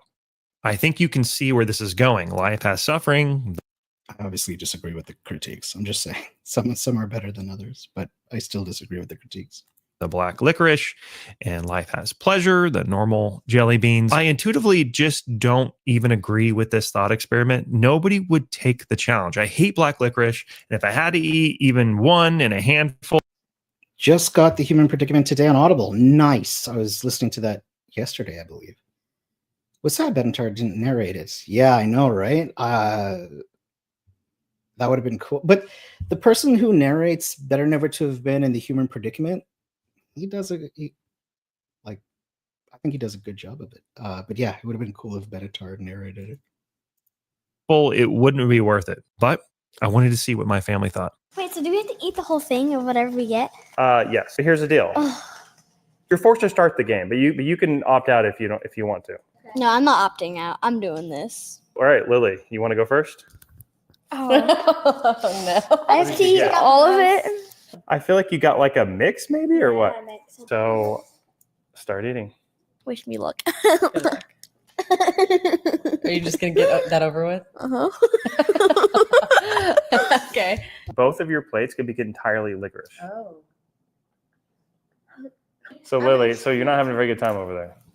I'm doing great. What are you talking about? She's powering through. Now, let me ask you this. If you could start over and not play this game, would you? I find him subjecting his family to jelly beans morally questionable. He's making it a family time. Would you choose that? Yeah. Okay. So you would choose not to? Okay. You're not glad to have played the game? Yeah, no. No? Okay. So would you recommend this game to someone else? No. I see what's happening here. All right, Mommy. What do you have? Go ahead and lift up. Oh, no. Okay. So you would choose not to? Okay. You're not glad to have played the game? Yeah, no. No? Okay. So would you recommend this game to someone else? No. I see what's happening here. All right, Mommy. What do you have? Go ahead and lift up. Just Mommy. Right, but What'd why? you get? Let's go. Like mostly licorice. Oh, no. And you said I don't have to play this game. Yeah, do you want to just opt out? Yeah, I don't want to do this. Okay, Mommy's opting out. Well, can I have these, though? Not for the video, but... Spit it out! So, Lily, you're technically opting out. Is that okay? I mean, it's fine. You don't lose any points. You just opt out. Okay. I'm doing this. Okay, I'm doing Aubrey, like no matter let's what? see yours. Mm-hmm. What do you have? Show me. Show me. Oh, yeah. It's like mostly... How many actual licorice do you have? 1, 2, 3, 4, 5. Okay, so it's mostly jelly beans. But again, if you're going to eat the jelly beans, you got to eat the licorice, okay? Okay, do you think this is a worthwhile deal? So far, yeah, it's great.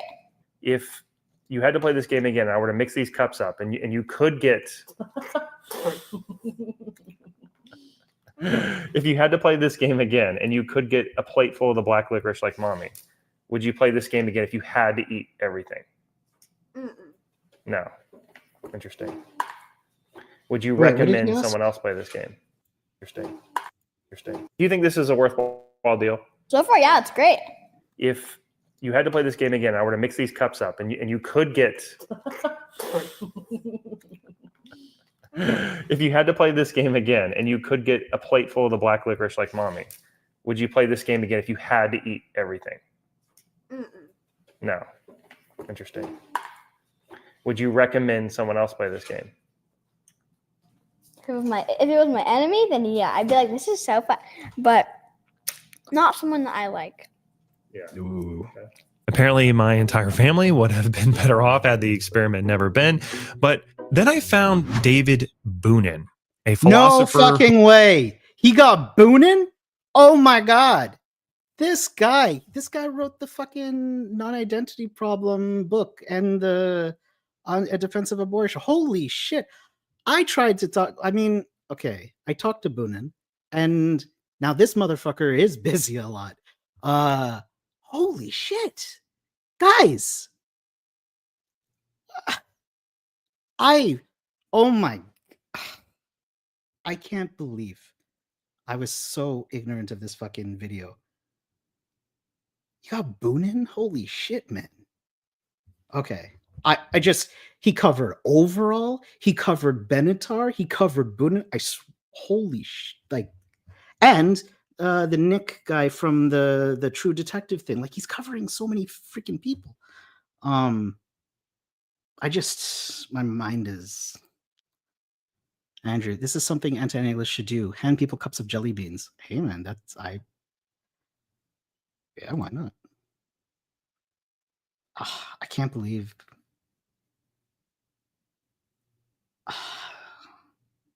There's not much more time in the video, and I'm disappointed because if he did more time, I just wonder who else he would have platformed. I want this guy to make a part 2. Fuck. Who has written extensively on a range of controversial moral issues. Oh my God, there it is. There it is. Okay, I'm gonna nerd the fuck out. Like, this guy, oh my God. I can't tell you guys how exciting this is. I hope some nerd out there is blown away by the fact this too. Come on. That's awesome. A paper in response to Benatar titled Better to Be. He writes in the first page, Benatar. Yeah, and wasn't that I think in the 2012? Hold on, I gotta check.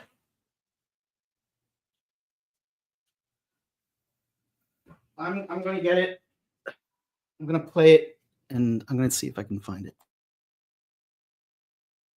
Benatar's fundamental claim is difficult to believe. It arises from an admirably simple and ingenious argument whose premises are not only plausible, but difficult to deny. Intriguing. This was my first thought as well. Boonin uses an example of a blessed couple and a cursed couple. The blessed couple can produce a child with a wonderful life full of only pleasure, and the cursed couple would produce a child with a life completely filled with pain and suffering, absent of pleasure. Our intuition is that it would be wrong to create the cursed child, but people do not object to the blessed couple choosing to just not procreate. If you agree with these moral intuitions, Benatar's asymmetry explains why this is the case. Yeah, so I got Metz's book. So it's chapter 4 in Metz's book, which is just a reprint of the 2012 I don't know what to call it, symposium that they did. How did he even find this? Damn. That paper was in the 2012 journal, and then it was reprinted in the Contemporary Anti-Natalism book with Metz. So that was published 2023. Oh.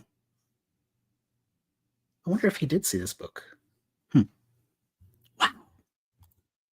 Case. But what do we do about a lucky child? Boonin defines a lucky child as a life filled with mostly pleasure and happiness, but does contain a small amount of pain and suffering. Oh, sorry, I missed the chat. Nerdgasm. Yes, I just had a nerdgasm. I apologize for doing that in front of all of you. I haven't read anything by Boonin, but based on your reaction, I'm guessing I should. I mean, oh, I think he even read post like Harm After Death too. I think that's Boonin as well. Yes, I mean, listen, what I get excited about doesn't necessarily translate to everybody else. I mean, maybe you'll find him like not worth reading, but yeah, I had a little bit of a reaction there. Haven't known he believed in an opinion to better to be. Good game. We never know that be. This was on Mind Twist. Okay. Hello, Amir.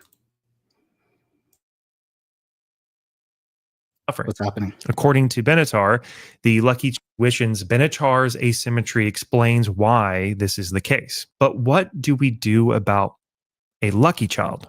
Boonin defines a lucky child as a life filled with mostly pleasure and happiness, but does contain a small amount of pain and suffering.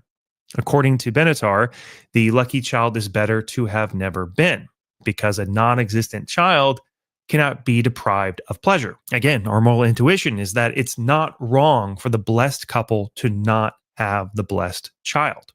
So there's nothing wrong in a lucky child missing out on the pleasures that they might experience. But in the case of the lucky child, Tim, you need to add these books to your description because look, like there's nothing here. Oh, Christine overall, okay. But bro, yeah, you need to add, I recommend adding the books to the description. You'll get some, I don't know. I mean, just, it would have been cool. if I clicked on this and saw those listed in the description, I'd be like, whoa, damn, dude. any pain and suffering the child experiences will harm the child. And this could have been avoided by never conceiving. Boonin summarizes Benatar's conclusion. And since your life and my life contains at least some pain as well, you and I were harmed by being conceived too. We would all have been better off never having been. Finally, look at that attention to detail. He even corrected himself on a plural. What the fuck? Really? Summarizes Benatar's conclusion. And since your life and my life contains at least... Wow. Being that pedantic, like, again, hats off to you. Some pain as well. You and I were harmed by being conceived too. We would all have been better off never having been. Finally, someone who actually understands Benatar. Way to object to Benatar, the lucky child is better to have never been, because a non-existent child cannot be deprived of pleasure. Again, our moral intuition is that it's not wrong for the blessed couple to not have the blessed child.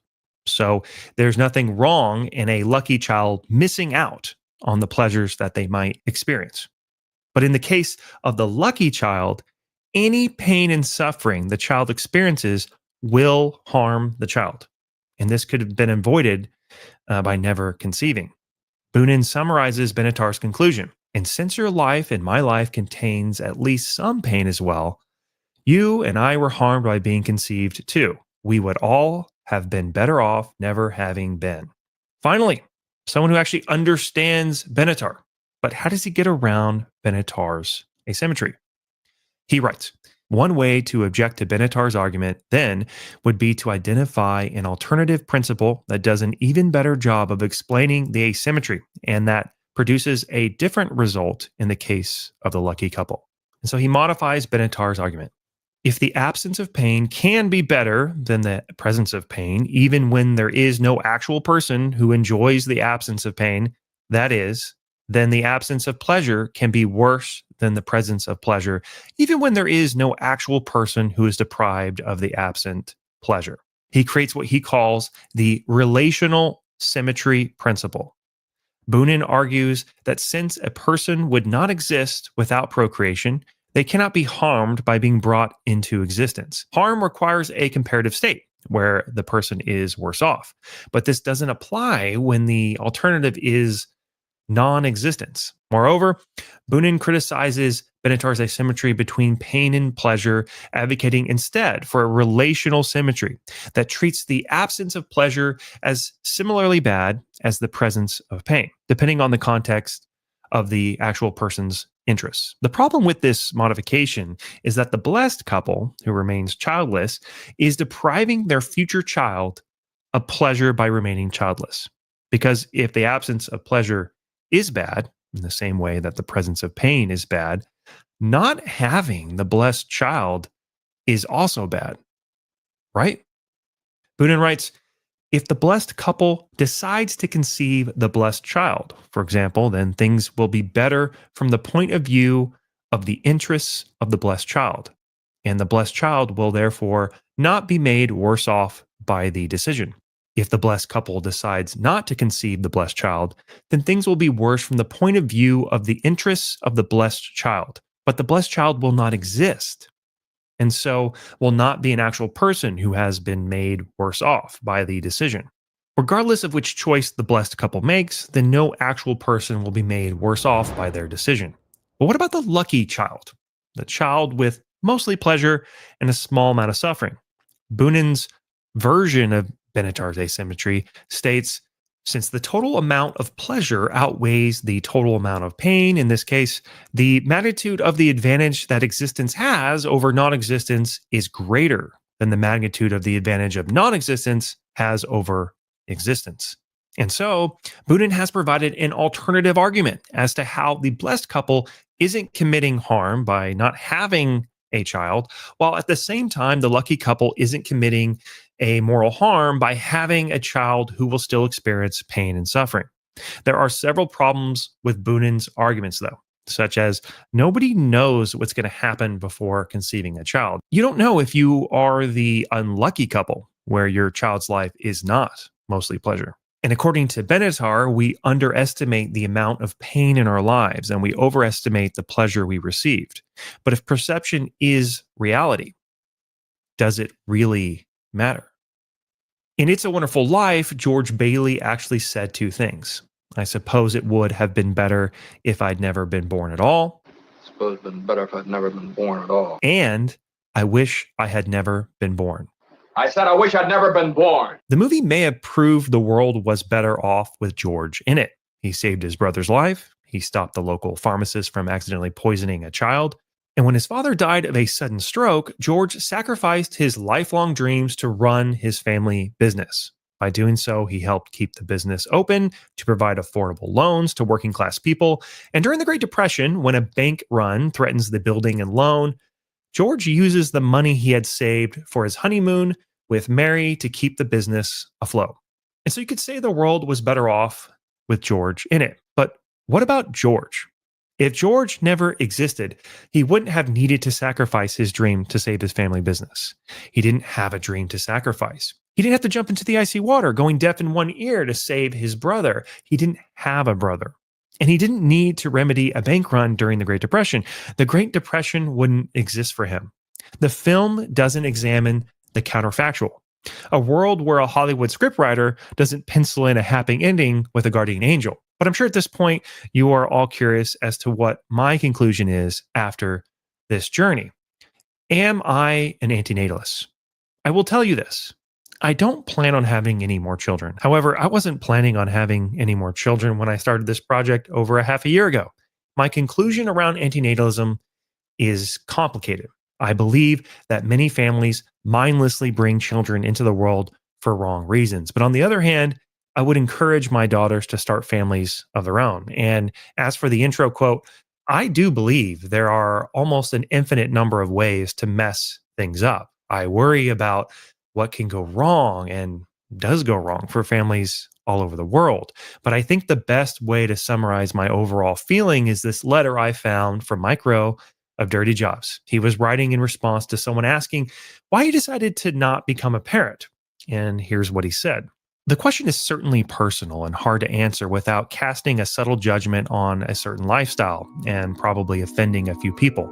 But what the heck, it's a foggy morning in San Francisco and I'm feeling verbose and I'm quite sure that a staggering number of moms and dads have no business being parents.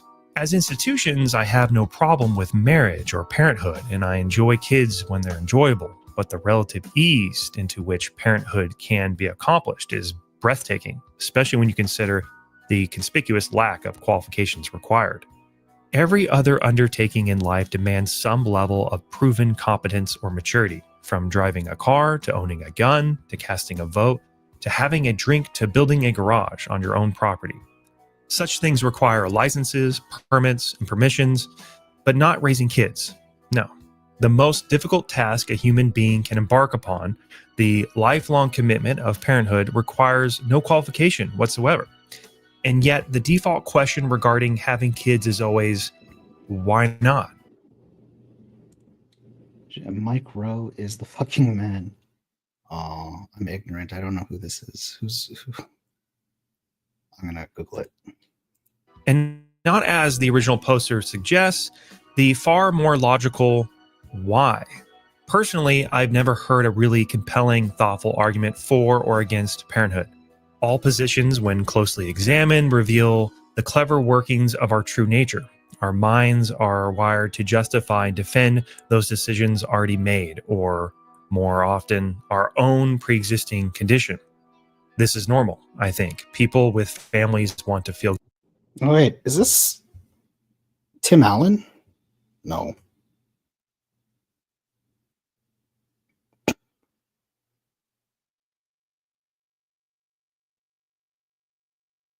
Oh, Mike Rowe interviewed him. All right. I'm so confused. Okay. Good about their decision to have kids, and people without kids don't want to feel as though they missed out. No one likes regret. So to preserve the illusion of our own wisdom and sanity, we build apologetics around our current situation and define the road not taken in a way that justifies our current state. Thus, I find myself looking at my married friends, haggard and worn, surrounded by their screaming toddlers and their petulant teenagers, ungrateful and sullen, and I feel a great sense of personal relief. Likewise, my married friends probably see me as a sad and misguided vagabond who has confused freedom with happiness and destined to wind up alone in a cold, indifferent world. Whatever. Envy and pity are often two sides of the same coin, depending on the kind of day you're having, and we all spend too much time. He's most famous for Dirty Jobs on Discovery Channel. Oh, he does look like Tim. Yeah, I Googled it and I saw the picture and I'm like, wait a minute. I got the two confused. So it's kind of weird he's ending with this letter with physicians not having kids as not wanting to feel they missed out, which is not how Anti-Natalism has presented in his documentary. But I agree with you. Yeah. Time looking for validation and assurances that we haven't botched up our one chance at happiness. In the end, we all just want to feel content with the life we have. So we gravitate towards those who share our choices and look with curiosity upon those who do not. We validate, we affirm, we reassure, and we add another page to a made-up story that helps us live with the consequences of our decisions and answer questions like, Mike, why no kids? Here's my answer. My reasoning for not having kids is due to the fact that I am selfish. And if I ever change my mind and decide to have a family, my reasoning will be the same. Either way, it's a dirty job. Hey everyone, I want to make more videos, but I struggle with the monetization side of things. I don't want to have brand advertising, and YouTube has a tendency to demonetize the type of content I make. So if you'd like to join me and help me grow this channel, I'd love for you to join my Patreon community. I have a bunch of ideas, which I will post on the Patreon page. You don't have to be a member to see this, so I invite you to check it out. I want to do one-on-one sessions, live Q&As, gaming nights. I have 100 ideas floating around right now. Anyways, I'll see you guys in the next video.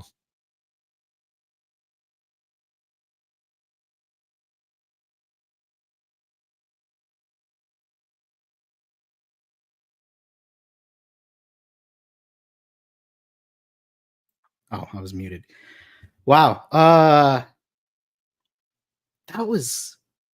wasn't just fine. That was very good.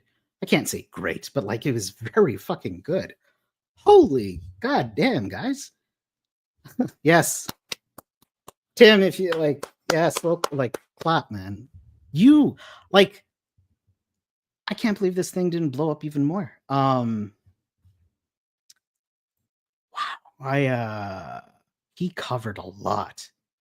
Now, you want a documentary that's going to cover some of the philosophy? I feel like I'm downplaying him just by saying that. Like, he covered a lot. And like, this is going to be like, I'm going to recommend this to like people. And damn, that was a good video. I can't believe it took so long for me to watch it. Let's applause, yes. I'll put the link if anybody wants to join. I'll stick around for a couple of minutes, but if anybody's interested to hop on, there's the link. Still way above the other documentary that was on YouTube. Holy, like, not even just a little bit. This guy went. That was really good compared to that other documentary. And Jack had like so much money. I'm sorry, this guy killed it. Sometimes you don't need a big budget. I gotta sleep, but have a good night, y'all. Thanks for joining. Have a good night. Good night, SS. Yeah, I'm probably gonna head out too. It was a long video, but wow, that was so good. I'm glad that I watched this, and thank you all for joining me. Makes the experience engaging, and so I appreciate that. I'm gonna head out, and tomorrow or like the following, like I'm gonna try my best to promote this and I'm gonna leave a comment and just like give a kudos to the director, because that was some good stuff. Yeah, I appreciate that. Thank you, Tim or Timmy or Timothy, for covering the topic. I think you did a great job. And there's probably some nitpick about some of the arguments, and that gives me an idea. I believe Benatar did address Boonin in Still Better Never to Have Been in his reply to critics. I'm pretty sure. I'll check the history, and if it is there, I'll cover that. And I think that would be a fun stream. So looking forward to that. And thank you for covering like all of that. So yeah. All right, everybody, have a good night, and I'll catch you next time. Take care, everybody. Cheers.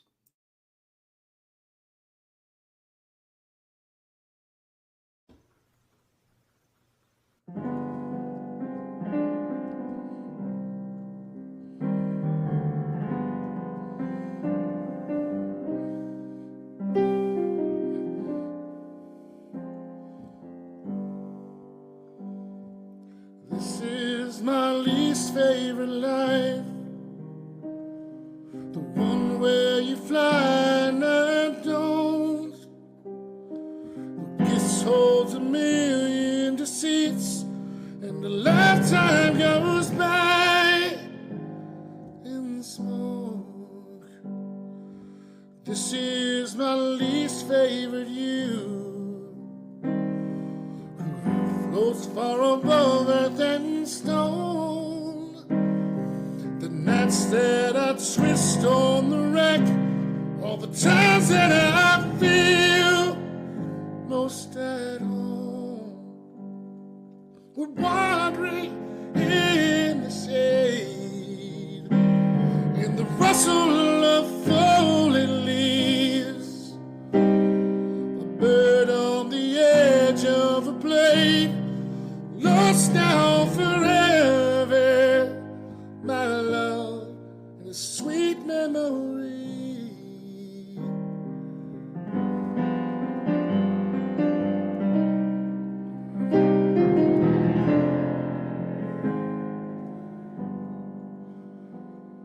The station rolls away from the train, the blue pulls away from the sky. The whisper of two broken wings. Maybe they're yours, maybe they're mine. This is my least favorite life, the one where I'm out of my mind, the one where you're just out of reach, the one where I stay and you fly. I'm wandering in the shade, in the rustle of falling leaves, a bird on the edge of a blade, lost now forever, my love, in a sweet memory, my love, in a sweet memory.